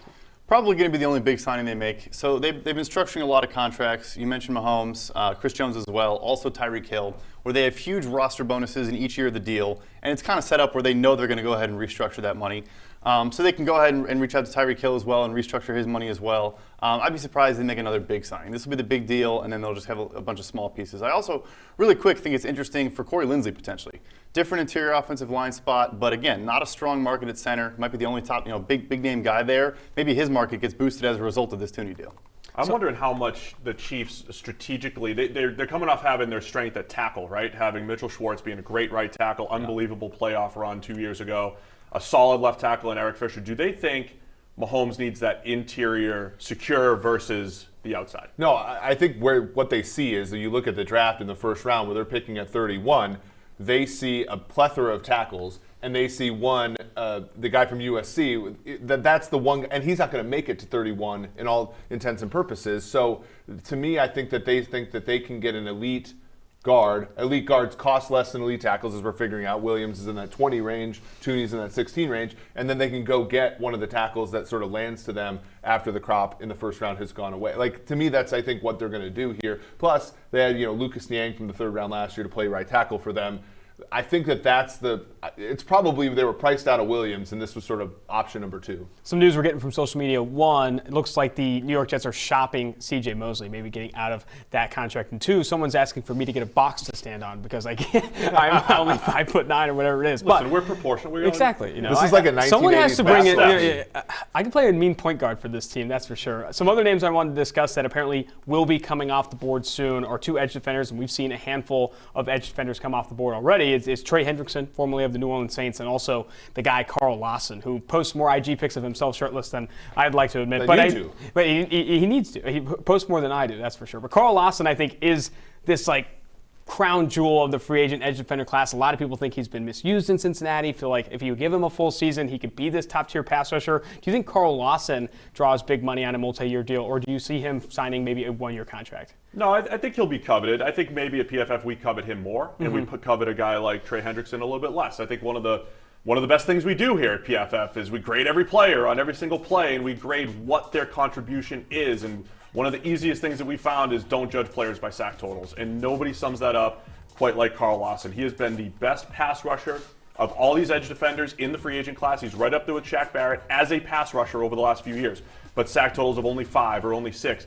Teams can find value there because one of these years, Carl Lawson's going to have 12 sacks. He's not going to play differently. He's just going to have more opportunities. Trey Hendrickson's the other side of the coin where he played on a great defensive line in New Orleans, had a pretty good PFF grade, but 13 sacks that were inflated. So I think Lawson is a value play. Hendrickson, I liked him as a player coming out. He's gotten better, but he might be a little bit too overvalued. This is something I learned from Brad over here. I think both of them not being number 1 draft picks is going to contribute to a contract that's less than what you think, because it's statistical. There's a signal there. First round draft picks and high, they just get more in free agency. Some of these other guys, we're still anchoring on them by where they were drafted. Every single College to Pro article we've done, Carl Lawson goes up like he's the golden child there, but to the rest of the league, he's just a mid-round pick. So yeah. I think and a mid-round pick that played for a bad defense. So there might be still some, I think, negative, visions of him, even though he's a very good football player. We had him in the first round, by the way, so maybe we're holding on to those biases too. We had him as a first rounder a few years ago. I think we nailed it. I'd say working against it a little bit, though, is that Romeo Okwara, that deal was great for Carl Lawson. I mean, 3 years, $39 million. Again, a small sample size guy like Lawson, first time playing over 500 snaps last year. Obviously has been a really good pass rusher, for us going back years, but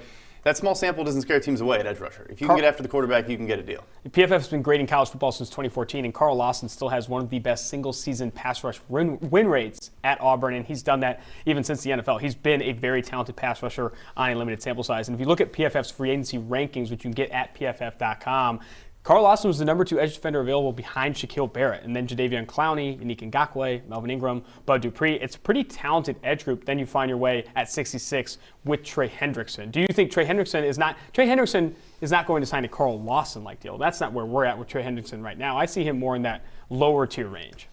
Frankly, at the end of the day, you get 13 sacks in a season. I think actually 13 and a half, I think, tied Aaron Donald. You're going to get overpaid. He probably shouldn't, but it sounds like there's multiple suitors there. Yeah, I had him projected a bit lower in that next tier at about $12.5 million per year. Kind of more of a guy that, he's a starter, but you kind of maybe phase him out as more of a rotational guy. He's a pure pass rusher, doesn't offer you much elsewhere, but I do think he's still going to get maybe $13 million per year, something like that, around the Okwara deal.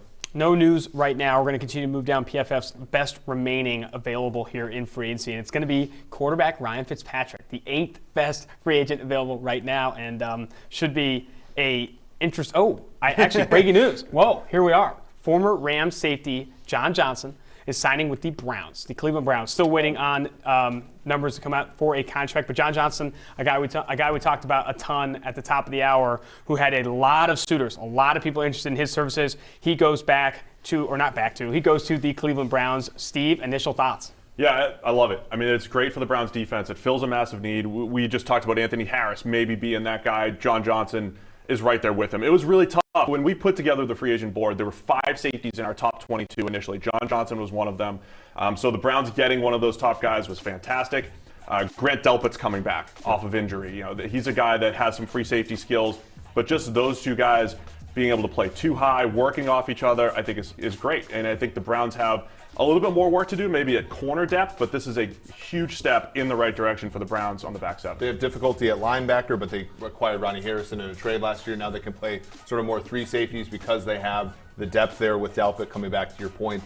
And obviously here Johnson, a good sort of all-around player at the position. I like this, and it makes their need to acquire a linebacker less urgent, right? They can sort of more slough off at that position, which is, I think, they're a very smart team. That's what they want to do. That's what we were discussing earlier, how a smart team right now would pay a safety and say we're getting ahead of the market. The Browns are the exact type of team you'd expect to do this. Obviously, the numbers are going to be interesting, but I'm betting right now it's not going to be top of market. I don't think he's going to beat Budda Baker, and we're going to look back on this and say this is the Browns and that robust analytics department making a move at a position that is still undervalued. John Johnson in 2018 was the 7th-ranked safety according to PFF grades, then suffered an injury in 2019, and then in 2020, 3rd-ranked safety in PFF grade at 85.3. You haven't seen the numbers yet, Brad. Where do you think this contract ends up? I'm guessing it's going to be like the $12, $13 million per year range. I think those 3 guys, and Marcus May, Justin Simmons, and Marcus Williams getting tagged is probably going to bring the market down.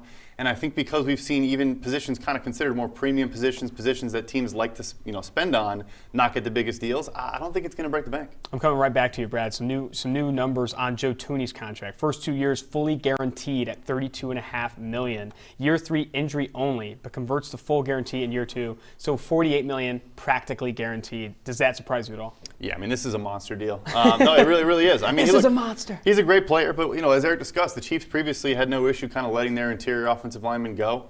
This is a big-time deal. The reason why it sticks out as well is we saw Kevin Zettler get cut. We saw Andrew Norwell take a pay cut. Like, we've seen the league this past week talk about Gabe Jackson, Richie Incognito. So they kind of viewed the guard position, expensive guards, as a bit of a luxury. But obviously the Chiefs, need to keep Mahomes upright, so they're fine with it. Well, I think it's a couple things too. I also think they're not as good of a red zone team as their offense is in general, right? So when you watch like opening night, Edwards-Helaire had like 5 cracks in the 1 and couldn't get in, right? Like there's just I think maybe there's a little bit where they saw, like a poorer version of this in Kelechi Osemele, like they had some success, like sort of bloodying the other team's nose. Maybe they do that, and then they think, okay, they've had interest in Mike Remmers. They bring Remmers back to go with Niang, and then they say, okay, in the draft, we're going to build up this offensive line. They go in and take that chance. Like, I think that might be where they are here. But I don't know. I'd still, it depends upon what Williams ends up going for, but I'd rather a tackle than a guard. I thought one of the biggest stories of the Super Bowl was before the Super Bowl, whatever happens was going to kind of determine Kansas City's strategy, right? If they get crushed with a bad offensive line, they're going all in on offensive line. And even though they just released their tackles, that was by necessity. Eric Fisher's hurt. Yeah. Mitchell Schwartz might be retiring, right? And so is this the signal that they are saying, offensive line, when we build around Patrick Mahomes over the next 10 years, we will make sure that there is never a Super Bowl or a game that looks like that because we're going to invest in the offensive line? And if it is this a risky strategy? I know how you feel about getting more playmakers for him. Yeah, that's exactly. I mean, when you look at around the league, Deshaun Watson's not happy. Russell Wilson's not happy. Why is Russell Wilson not happy with Seattle? It's because Seattle has consistently sloughed off at the things that, like, let's put it this way. If DK Metcalf in the last pick of the second round in 2019 didn't turn out to be what he was, what would that Seattle offense be? That's not all that intentional on their end. So has Seattle been intentional at all about surrounding themselves with Wilson with talent? No. And where is he now? A very disgruntled, very good quarterback. Chiefs probably looking into the future saying, yes, we paid this guy. But for some quarterbacks, the money doesn't matter as much as the championships. And so we need to surround him with players to build that up. And they're probably having conversations saying, look, if we sign a guard, then we're going to have to slough off on defense or at the receiver position. Are you willing to handle that? And maybe that's the thing. Maybe he thinks that he can overcome weaker receiving play than he can weaker offensive line play. Jumping off of Thuney and back to John Johnson, the numbers are out. Before I give you the numbers, the secondary in Cleveland's kind of coming together. Denzel Ward, opposite of Greedy Williams, who's going to come back from injury. Obviously, you have Grant Delpit. Then you throw John Johnson in there. I like where that secondary is going. And then you see the deal here, right on the nose, my friend. You're not coming close to that Buda Baker APY. 3 years, $33.75 million for John Johnson with $24 million guaranteed. So they're kind of lower APY, but a kind of heavier percentage on the guaranteed money, and a 3-year deal for John Johnson. That is a good move for the Cleveland Browns. 100%, yeah. So the overall value is down, but like you said, pretty strong guarantees for that total value. Like Buda Baker's deal, which had a $59 million total value, had 33 in total guarantees. So getting 24, a higher percentage, no question. But yeah, I mean this free safety position is a bit undervalued, and Cleveland's taking advantage. I mean, you talk about how teams win in free agency. A lot of the times it's like not spending big, getting these low-tier free agents that can kind of get easy above, positive ROIs. But John Johnson, when you're signing one of the best safeties available and you're not breaking the bank for him, like these are the signings that you're going to come back to and say, hey, these are the ones that we actually could draw a positive return on investment. And you get more bang for your buck. So I talked about Thuney being worth about a win over the last 4 years. John Johnson's been worth 1.64 wins. So when you hit on a safety, you just get more value because they're at the point of contact in so many plays. And, for him, that's a 2/5 of a win every year. If you sign him right, and if you're getting him for $11 million or so a season, that's a very good. That's how Tampa Bay won the Super Bowl. They did it without money. They Exactly. did it with picks. But, ultimately that's where you end up. And even the team that faced them in the Super Bowl, similarly, you get, WAR per dollar in the secondary. That's how you win. And it looks like, Cleveland, not only with the Delpit pick, but also, the Stanley, Ronnie Stanley trade. That was a Ronnie Harrison trade, I'm sorry. That was also a fairly strong move just to sort of rise the floor up for their defense. I love the flexibility that you mentioned with Ronnie Harrison there, and the fact that, yes, he could step in, and he's got a linebacker body, so he can play some linebacker snaps. And I think for the Browns, it's just checking off some of those needs, right? We knew that safety was a need. We know they want another edge rusher opposite Myles Garrett. We'll see if they want to add some wide receiver depth. But the key in free agency is filling all those needs on the way to the draft, and that was a big one for the Browns. I mean, reading PFF Mike's tweets talking about how the Tampa Bay Buccaneers recently obviously invested a ton in the secondary via draft picks with obviously Antoine Winfield Jr. recently and Carl Davis. Carl Davis, Mike Edwards. And then you have the Browns doing something very, very similar. Adding Ronnie Harrison via trade, John Johnson here. I think it's been power moves for the Cleveland Browns. What are some other notable deals that you've liked so far? What other deals do you feel like have become team-friendly deals, not just player-friendly deals? I mean, at this point, like we talked about, Judon is not a PFF darling, so to speak, but $14 million per year for a solid edge rusher, almost $3 million less than his franchise tag last year. I mean, it's a good deal. At this point, it's for me, it's always about value, not just the player. You have to look at the value. Hard to argue with a deal like that.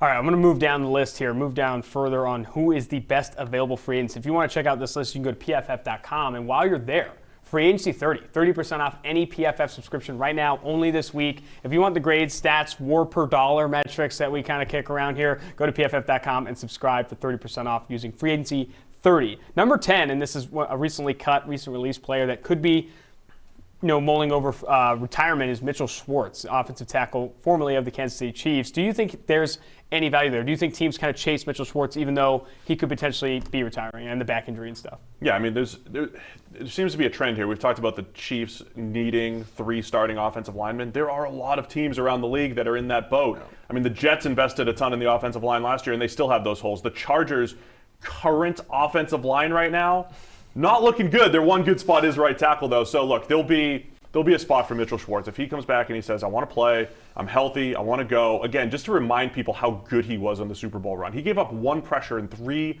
games on that Super Bowl run. If he wasn't playing right tackle, there'd be like 30 for 30s on this. There'd be NFL Films breakdowns on this. Schwartz was incredible, a huge part of that run. And you saw in the Super Bowl, Remmers did a nice job replacing him.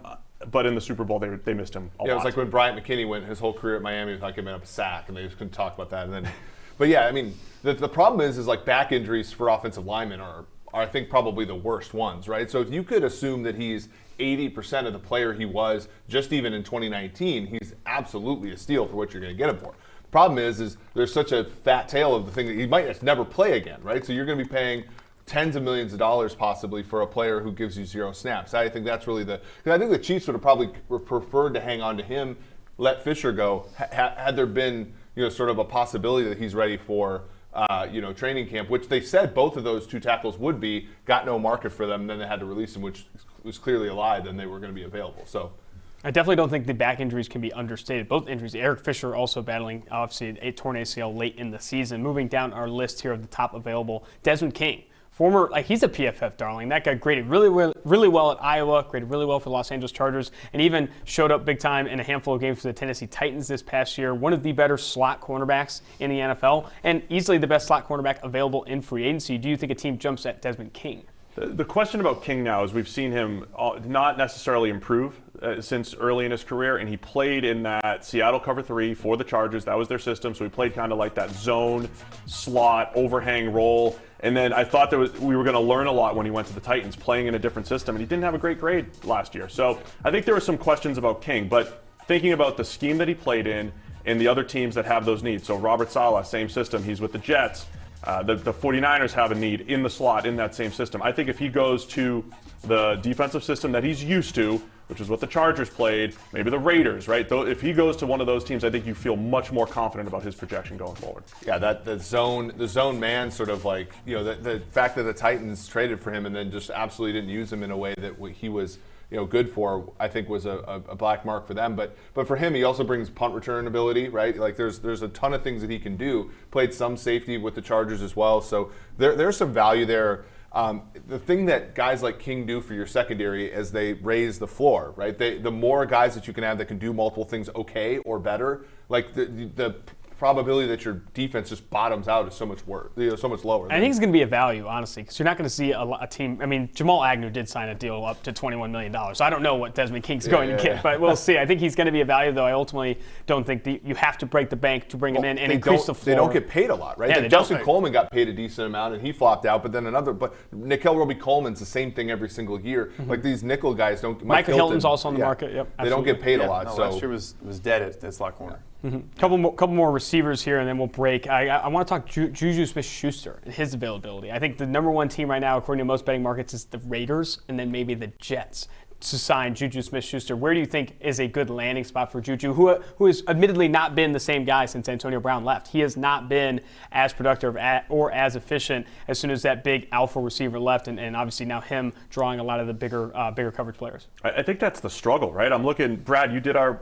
projected numbers here, and projecting Juju at $17 million a year, or Corey Davis at $16 million a year. I love Corey Davis, but they're number 2 type receivers. I don't think Juju dropped off magically because Antonio Brown left. He dropped off because he's a complementary piece, and he needs to complement in Antonio Brown. So for me, if it's the Jets, it can't be like, hey, Juju, you're our number 1, right? It's got to be with a draft pick or with someone else. So Juju and Corey Davis, I'll lump them in.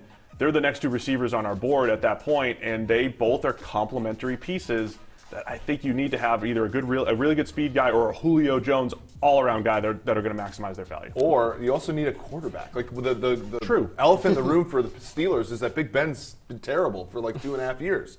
So not having and as you said, in 2018 he could be a yards after the catch guy for the short stuff with Big Ben. But like once they got Rudolph and Duck Hodges in there, and then bad Big Ben in 2020, like I mean he's catching 8 balls for 32 yards in some of these games. So like I think he also has to go to a place where the quarterback is established so that they can, because you're not going to get the money's worth if you're pairing him up with like a Mitch Trubisky.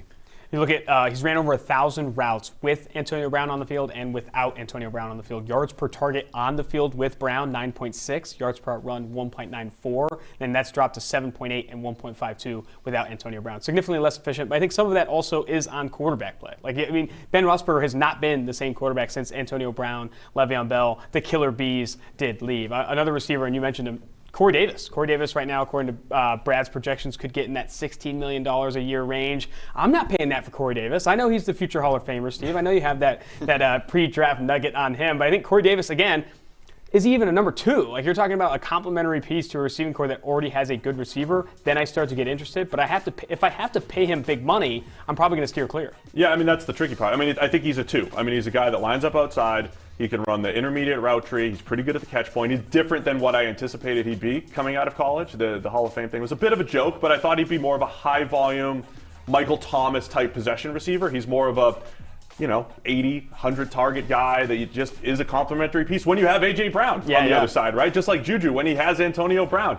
I don't think it's a coincidence that those guys, their production goes up and down based off those number 1 receivers opposite them. So I think it's a tricky market, I think, for Juju and for Corey Davis. I kind of wanted to highlight the Tennessee Titans receiving core with obviously Jonnu Smith signing with the New England Patriots and potentially Corey Davis on his way out. You're looking at A.J. Brown, Nick Westbrook-Akeen, Cameron Batson. I mean, this is a bad situation for A.J. Brown. If you're thinking about fantasy football, he's going to get 1,000 targets or whatever if he can stay healthy, but when there's only one guy, it's a lot different when you're the guy and you don't have other complementary pieces like a Smith, like a Corey Davis. Yeah, efficiency goes down when volume goes down. So there's an issue there. The other thing, I mean, when you look at that team, they're plus 125 to win the AFC South. I understand, there's a bunch of flop potential in that division, but the Titans are markedly worse than they were coming out of last season. Yeah, I also think you don't want recency bias as a team to kind of control the narrative, but I mean, Corey Davis went catchless in their playoff game, so I think that's going to stick with teams like, no, I mean, for real, and I think he was held catchless in Week 16 as well. So he disappeared down the stretch. Yeah, he really did. So when teams were keying in on him, like you said, he's not a number 1. But I should say, friend of the program, friend of PFF, Jason at overthecap.com actually had a higher projection than I did. He had about 16.25 per year. So I mean, receiver is kind of, again, that position that sometimes they just get paid for the sake of getting paid. But. Here's a comp from way back in the day for you, Steve. Michael Clayton for the Bucs. Michael Clayton for the Bucs ended up getting picked. Had a really good rookie year. Faded. Still got money from Tampa in free agency just because some those guys, teams like the kind of reliable wide receiver that Corey Davis projects to be. Yeah, and I'm not questioning the numbers, the projections, the fact that a team's going to pay that. I just don't want to be the team that pays it, right? I just don't want to be that team. If it is a team like the Jets that needs receivers, or if a team's like the Colts that just needs to surround Carson Wentz with players, they might be the team that overpays. But to answer the Titans question, though, too, they're going to find out really quickly, is Derrick Henry really the engine like people think, or is it the guys that Tannehill's been able to throw to? So who's going to sprint to overpay Corey Davis? The New England Patriots the cash is burning in their pockets. They might go out and go get Corey Davis. Had a touchdown against them in the playoffs a couple years ago. We'll see. Bill Belichick wants the himself. Belichick if Belichick was like every other coach, he'd be rushing to him, right? My favorite fit of the offseason just locked in. I'll break some news. All right, your job for a second, Austin. The Chargers are expected to sign All-Pro center Corey Linsley. We were just talking about him. Nice. Love that fit. Obviously, the Chargers, they had our, 32nd ranked pass protection offensive line last year. And also, I think we're 30th in run blocking. So just a very poor offensive line. I think he's a great guy for Justin Herbert. Obviously worked with Aaron Rodgers forever, knows how to run an offense. I love that fit. I mean, the highest ranked center available in free agency, also 27th overall on PFF's free agency board. You look at some of the grades over the past few years, over 73.0 in each of the past 3 years, and he's played north of 800 snaps in each of those seasons. Corey Linsley, I think this is a value get. If you had projected contract at 3 years, $11 million APY, where do you think this ends up? So, like I said, now that we saw the Thuney deal come in, because it's such a scarce market at center, I think he may have had a couple suitors here. Coming off his first All-Pro season, I'll still stick with that number, but it wouldn't surprise me if it's above just like Thuney's was. Man, Corey Linsley getting paid. I was going to highlight that he was one of the more better available free agents left. He was the next guy after Corey Davis to bring up. After him, and we're going to break here, Mike Hilton, slot cornerback of the Pittsburgh Steelers at 16th best available. Then Carl Lawson, edge defender that we talked about a little bit at the top of the show. I think he's going to get paid as well. These dominoes are going to fall, and when they do, you're going to want to come to PFF.com. Use FreeAgency30, promo code FreeAgency30 to save 30% off on your subscription. In the meantime, we're going to take a quick break, come back a little bit later. Maybe 2 or 3 minutes.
start off. I saw Austin. Didn't have Mike for a while. Don't worry, I wasn't going to leave you hanging. We're here. We're still rolling. This is the live PFF free agency show. Brad Spielberger, all the way from New York City, is here to shit on every single contract that's been signed today. It's going to be a lot of fun.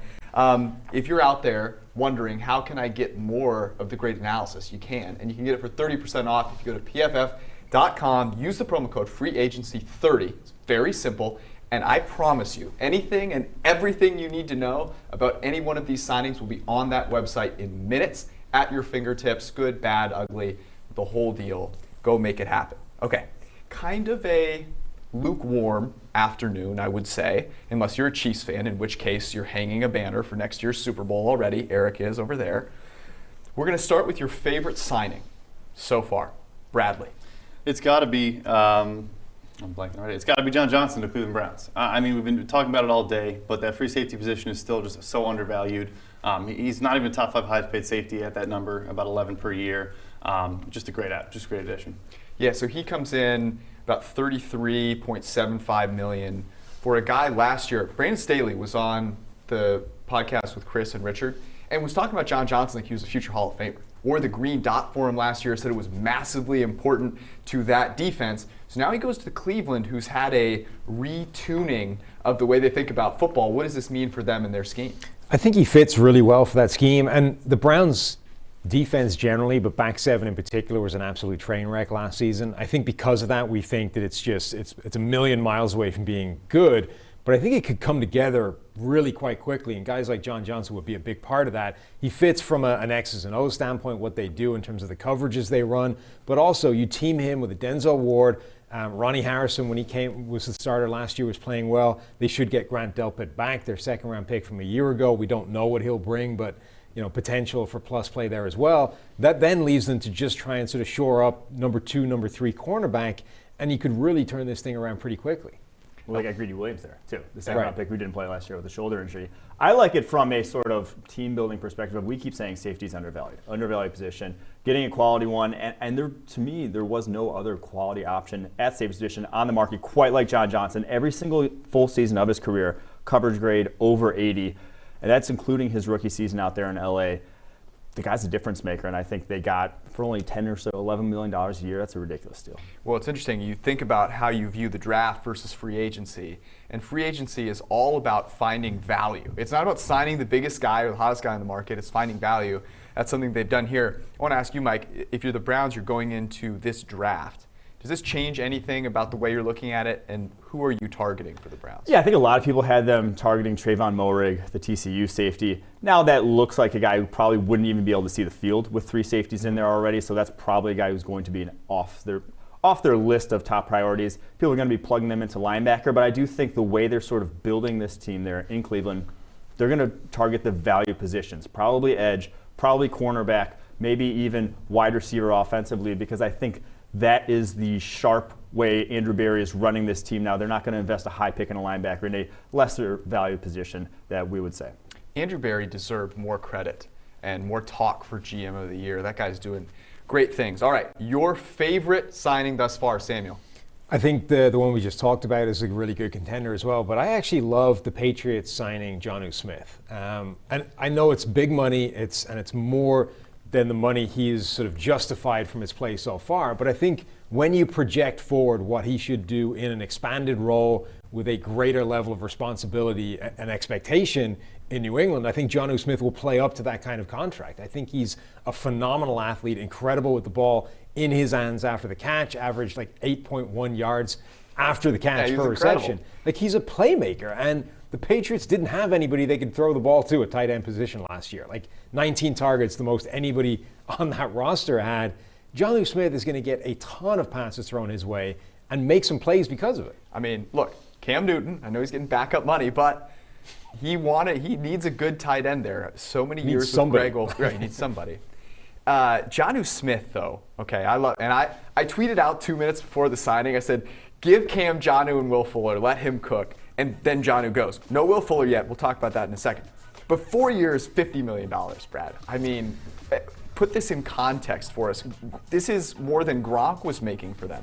It's the opposite of safety, where it's such a scarce position. There are so few talent at this spot. You're also seeing guys retire at 30 years old, like Gronk the first time around. So yeah, I mean, it's huge money. Comes in behind just Kittle and Kelsey at this point. So yeah, like you said, if you looked at it from what has he done for us so far, it probably looks like an overpay. If you're projecting what he's going to do for you in a different offense, going to utilize him a little bit more, then yeah, I mean, you can justify it. It's a huge deal, though. I mean, it does. It sets his benchmark, right? It's like the contract figure that you just identified. He basically needs to be Darren Waller in this offense for that to make sense. I think he can get there, but that's a really high bar to be setting for him. I think the way you push back on it is essentially say, look, it's still not even top 20 wide receiver money. So if you want to continue to go that kind of comparison, then here's the other thing: they're basically paying rookie quarterback money. So they got to spend it somewhere. So, Mike, your favorite signing thus far is who and why? Yeah, I would say also the John Johnson one, but I think a sneaky good one that's not getting a lot of headlines is Romeo Okwara. Going back to Detroit, I don't think this was a fluke, his breakout season. One, it's because a lot of it happened after Matt Patricia was gone, and we saw how they sort of did not utilize their edge rushers the best, and that defensive line the best way once Matt Patricia was there. Down the stretch, he was a difference maker, and I think he's still a super young player. 4 years in Notre Dame, 4 years out of the NFL, only 25 years old still. He was really young coming into the NFL. Has that physical sort of profile, almost reminiscent of a Zadarius Smith, where you could see a late breakout because he's a power player, wins with technique, wins with his hands. And Zadarius Smith had a similar breakout, but before he signed his big money deal with the Green Bay Packers, Romeo Okwara actually had a better pass rusher grade this past year than Zadarius before he signed. Oh, wow. I think signing pass rushers on teams that are bad, that aren't playing with leads, is where I would go in the NFL because those guys aren't getting the opportunity. So if you are grading out well, if you have that sort of sack production for a team that isn't getting those obvious third downs, isn't getting those 2-minute drills down the stretch where teams are trying to come back and it's an obvious pass rush situation, when they are in a situation like that, they're just that production is even going to go even higher, kind of like we saw with Zadarius Smith. I can't believe that he picked a Notre Dame guy. Right. I'm absolutely shocked that Mike picked a Notre Dame really, guy. you're just asking what was the best Notre Dame signing today, Right. Mike? What was the best Notre That Dame? was off Will Fuller is still yet to be signed, Right. so we had to wait there. I guess, and Golden Tate, theoretically, your boy. Oh, I love Golden. The Romeo Okwara deal, from a contract perspective, are they getting a pretty good deal here? It's a bit rich. It's a small sample size. He had that kind of 6-week stretch at the end of the season where he was killing it. Trey Flowers wasn't playing also, so it was all the attention was on him. But generally, undrafted guy. Like you said, he was young, and so, again, a lot of upside there. But as soon as they decided not to tag Kenny Golladay, it kind of makes you question why not use the tag on Romeo Okwara, see if you can get another year at that level, and then we'll give him the big time deal. So why wouldn't they use the tag on one of those guys? It's a great question. I mean, with Golladay specifically, they obviously knew he just wanted to get out of there. Yeah. They decided to move on, and obviously they're not trying to be super competitive in 2021, to put it kindly. But no, it is a question. At this point, if they knew they were going to go to that value for him, the tag was about $15-16 million at that position. So if you're going to give him $13 per year anyways, it's a fair question. Yeah, maybe the kneecap biting component. For Golladay. Maybe they have the same kind of Notre Dame connections that Mike has, and they've bought in as well. His brother plays there. Perhaps. My favorite signing it's obvious. It's Kyle Juszczyk. I mean, the engine back to San Francisco. My Niners. It's funny. I want to talk about our least favorite signings here, and one that Mike and I were having a discussion about before we came down here was the Aaron Jones one, because on the face of it, it's like, okay, it's not that much money, 4 years, 48, probably going to be able to get out of it after a couple of years. But if this is in lieu of going out and spending money on a pass catcher, you got to be like, what the hell is going on? So for me, it's not my least favorite, but I'm throwing it out there as one that I think could be a candidate because it could be a harbinger of we're not bringing up a wide receiver. Least favorite, Brad. I mean, again, the context here is at value, not just the player and the fit. Joe Thuney's deal is massive. I mean, $8 million more in total guarantees than Zach Martin, who was the previously biggest contracted guard in terms of guarantees. It's tackle money, for a very good player, but again, a left guard, not one of the more valuable positions along the offensive line. And it just thins the margins in Kansas City. It's kind of like the Rams approach as well, where you're just building these super teams where you're spending a ton on a few guys. And we saw in the Super Bowl, injuries matter more when your depth is reduced, which it will be. I have to agree that that's my least favorite signing as well, because we've seen for years Kansas City has kind of been the model for why you don't need great interior offensive line play to win championships in the NFL. When you have two good tackles, that gets you in the building in terms of pass protection. That's really all you need. Not really all you need. You still need something on the interior, but you can get by with cheaper guys at those interior positions if you have those two tackles in place. They still have no tackles now. yes, Is it's Thuney going to play tackle? So I don't know if he is. That's obviously where he played at NC State, but that's a risk if you're going to move that guy out to tackle. You have Lucas Niang from last year, and obviously it's a deep tackle class in the draft. But man, I don't see this moving the needle as much as that figure that they're paying him is going to suggest. And now it's just going to make stuff. You have a lot of bloated contracts on that roster for guys who aren't really bringing a ton of value to the table outside of obviously Patrick Mahomes. Yeah, you don't have a center either, so there's still more work to be done. I agree. I was going to go with Joe Thuney as well, but I can give you another one. I can move. I can go with Jalen Mills to the Patriots because why would you sign Jalen Mills to any kind of contract that requires significant money going in his direction? He was a disaster at cornerback. When he was moved to safety, he was just okay. I just, with the safety market given, with the state of the safety market this year, you could have thrown a dart at the list of players available at safety and come up with a better one than Jalen Mills. The whole thing relies on Bill Belichick being a genius. I was going to They're say saying you know more than Belichick. Right, and that luster seems to have worn off over the last 12 months or so.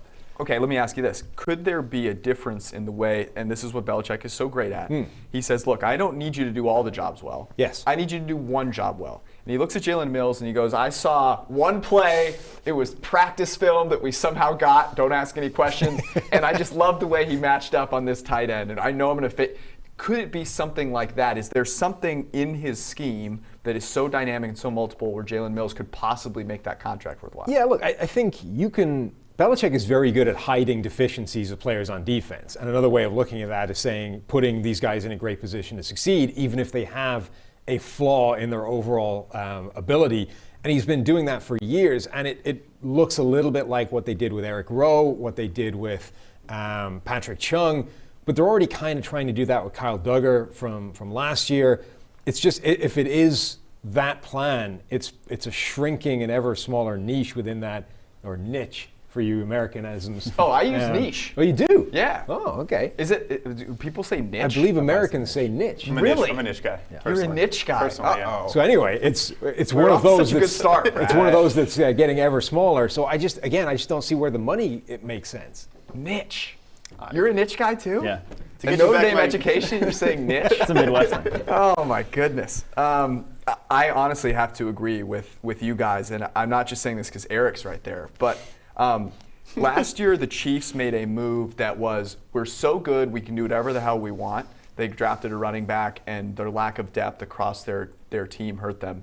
And this feels like almost the opposite, where it's going, we have one glaring need and one glaring need only. And we're somehow going to fix it with one of 5 guys getting that amount of money. It seems counterintuitive to me. I thought them splurging for Trent Williams would have been aggressive given the contracts they have, but at least Trent Williams is one of the best tackles we've ever seen. So I'm a little confused there. Let's run through a couple of deals. Mike, you were going to say something? I was going to say a new deal just came down the pike that I think is one of the best deals I've seen all day. It's the Broncos signing Shelby Harris, 3 years, $27 million for one of the most underrated defensive tackles in the NFL. Grades of 90, 76.8, and 88.3 over the last 3 years. Long, has a ton of pass breakups, or I guess batted passes in the passing game. For them to get him back, I think he's a difference maker on that defense, and that's a win for that at that price point. Yeah, $15 million guaranteed for Shelby Harris, 3 years, $27 million. Brad, put that into context for us. I agree. It's a great deal. I had it 3 years, $33 million. Really you were off. I know, I was way off. I apologize. Uh-oh. Yeah, I know. The Can't pronounce words. The job's down. I'm saying niche. I'm getting deals off. Yeah. You're going to Skyline Chili tonight for dinner. That's the punishment. That's fair enough. I think it's a great deal. I think when they moved on from Jarrell Casey, it became clear that they were going to try and prioritize bringing back Shelby Harris. He's a difference maker on the interior. It's a nice deal. A couple others, Cameron Sutton re-signing with Steelers, 2 years, $9 million. And then Corey Linsley, this is a pretty big deal. The Chargers signed Corey Linsley, 5 years, $62.5 million. He will get 26 guaranteed over the first 2 seasons. I will go back to you, Brad. This deal, more or less than what you would have projected for Lindsey? It was a bit above, but as we were talking about at the top of the past hour, once Joe Thuney's deal came through, and we saw that because the position market was so scarce, it made sense that Lindsey, again, there's not a lot of centers available. He barely becomes the highest paid center in the NFL. Ryan Kelly's at 12.4, so he gets 12.5 million per year. Still a totally fine deal. I love the fit personally from a football perspective. That offensive line is in desperate need of an upgrade, so I'm not going to knock it at all. Yeah. What do you think about the scheme fit there? Well, I think the scheme fit is great, but we're going to get one more test to see if this permanent Indian burial ground problem that they have where that offensive line is built is going to take one more player, or if Lindsey can actually buck that trend. That no matter what they do, they can't find offensive linemen. If they draft them, they don't work out. If they go for free agents, they get injured or they don't work out. They just cannot hit an offensive line. Regardless of what they do, Lindsey was the best center in the NFL last season by a distance. The gap between him and the next best player at his position was as big as it was for any position, maybe in the Aaron Donald area. He gave up 4 total pressures in 13 games. It's a night and day difference compared to what they've had at that position for years. If he regresses to the point where it's not a massive upgrade, they might as well just give up. I was going to say, a soon-to-be 30-year-old center with coming off a back injury this past year, going to the Chargers, sounds like a recipe. That guy's going to play 100 snaps in the next 2 He years. hasn't been an Iron Man Yeah. for his career. I'd be a little worried. Maybe the new stadium. Maybe it was a stadium thing. Maybe. You never know. Okay, let's talk a little bit about some moves that have not been made yet to close this out. And I'll remind you, if you're following along at home, go to pff.com. Throughout the night, anything breaks, our live deal grader analysis will be up there. Use the promo code FREEAGENCY30. Get yourself 30% off either an Edge or an Elite subscription. It's a fantastic deal. Trent Williams, Kenny Golladay, Will Fuller, just to name a few, Hunter Henry, also still out there. The biggest domino that will drop next, and I'll start with you, Brad. What do you think it's going to be? I think it's going to be Trent Williams. At this point, we heard the Chiefs were maybe in the mix there. I think the Thuney deal solidifies they're no longer in the mix there. And I think San Fran didn't give up too much in that trade that they have to make this deal get done. A third and a fifth. If he leaves, they'll get a third-round compensatory pick most likely. So it's not like they're desperate. But I still think that's going to be the next domino to fall. I think Hunter Henry's going to get signed. Jonnu Smith probably changed the contract dynamics in that deal with the contract that he signed for. Even if there was something close on the eve of free agency, not that teams would have been talking to players before the legal tampering period. But if there was something close, it probably had to get blown up and restarted given that deal. But I think he's going to get signed somewhere pretty soon. Where? Jacksonville. They got a ton of money to spend. They've got a quarterback coming in who needs a target of some kind that's probably better than just DJ Chark, assuming DJ stays there based off. Yeah, he might be on the The move. rumors of Tony Khan disputes. I think adding a Hunter Henry to that offense would give Trevor Lawrence the safety blanket right out of the gate that can't be anything other than helpful. Yeah, he felt like a possible Patriot. Yeah. He just kind of looked like someone that Bill Belichick would. I'm not going to comment any further there. Where do you think Trent Williams goes? I think he stays in San Francisco. I think they find a way to get it done. They don't have to. I just think they're going to. And they are going to be able to make that happen with their cap situation. They've been really smart with They actually just announced D Ford agreed to a restructured deal, chopped a bunch of money off there. They're going to find a way to make it work. They have a couple more deals they can. Obviously Sherman's probably not going to return at this point. Mm-hmm. So yeah, they have the flexibility. Michael, next domino, who? It's going to be Kenny Golladay because I think at this point he's the crown jewel of the wide receiver class. Everyone else got tagged or is not available at this point. So I think he's the crown jewel. He's kind of the first domino to fall in that wide receiver class because he'll set the mark and then everyone kind of falls in underneath him at that point. So I think it'll be Kenny Golladay. And I think to the Giants. Ooh, Giants? It makes sense with what he's going to throw the ball up for grabs 15 times. You need a receiver who's going to come down with it more often than not. That's your guy, Kenny Golladay. I'll go out here and I've been saying this forever and I just want it to happen. Will Fuller, I think he gets a fairly team-friendly deal, and that just feels like a Patriots signing. So complete the Jonnu Smith, Will Fuller prophecy and get him over to New England. We'll be back with all of you guys on this same stage tomorrow from 12 to 2. We'll go live in the same way that we did here. Tonight, we'll be on Clubhouse. If you haven't heard of it yet, get with it. Even if you're not a millennial, you can join. That's audio only, so you don't get to see our faces, but it'll be a lot of fun. We'll have the whole crew there. We'll break down some of these deals, and you guys can get in there and ask some questions if you have any. give some thoughts, give some takes. I want to hear them. And of course, go to pff.com, check out the live deal grader, all of the analysis coming in as it happens. Use the promo code Free Agency 30. It's been a long day. Free Agency 30, 30% off, pff.com. We love you all. Thanks for hanging out. We'll see you guys later.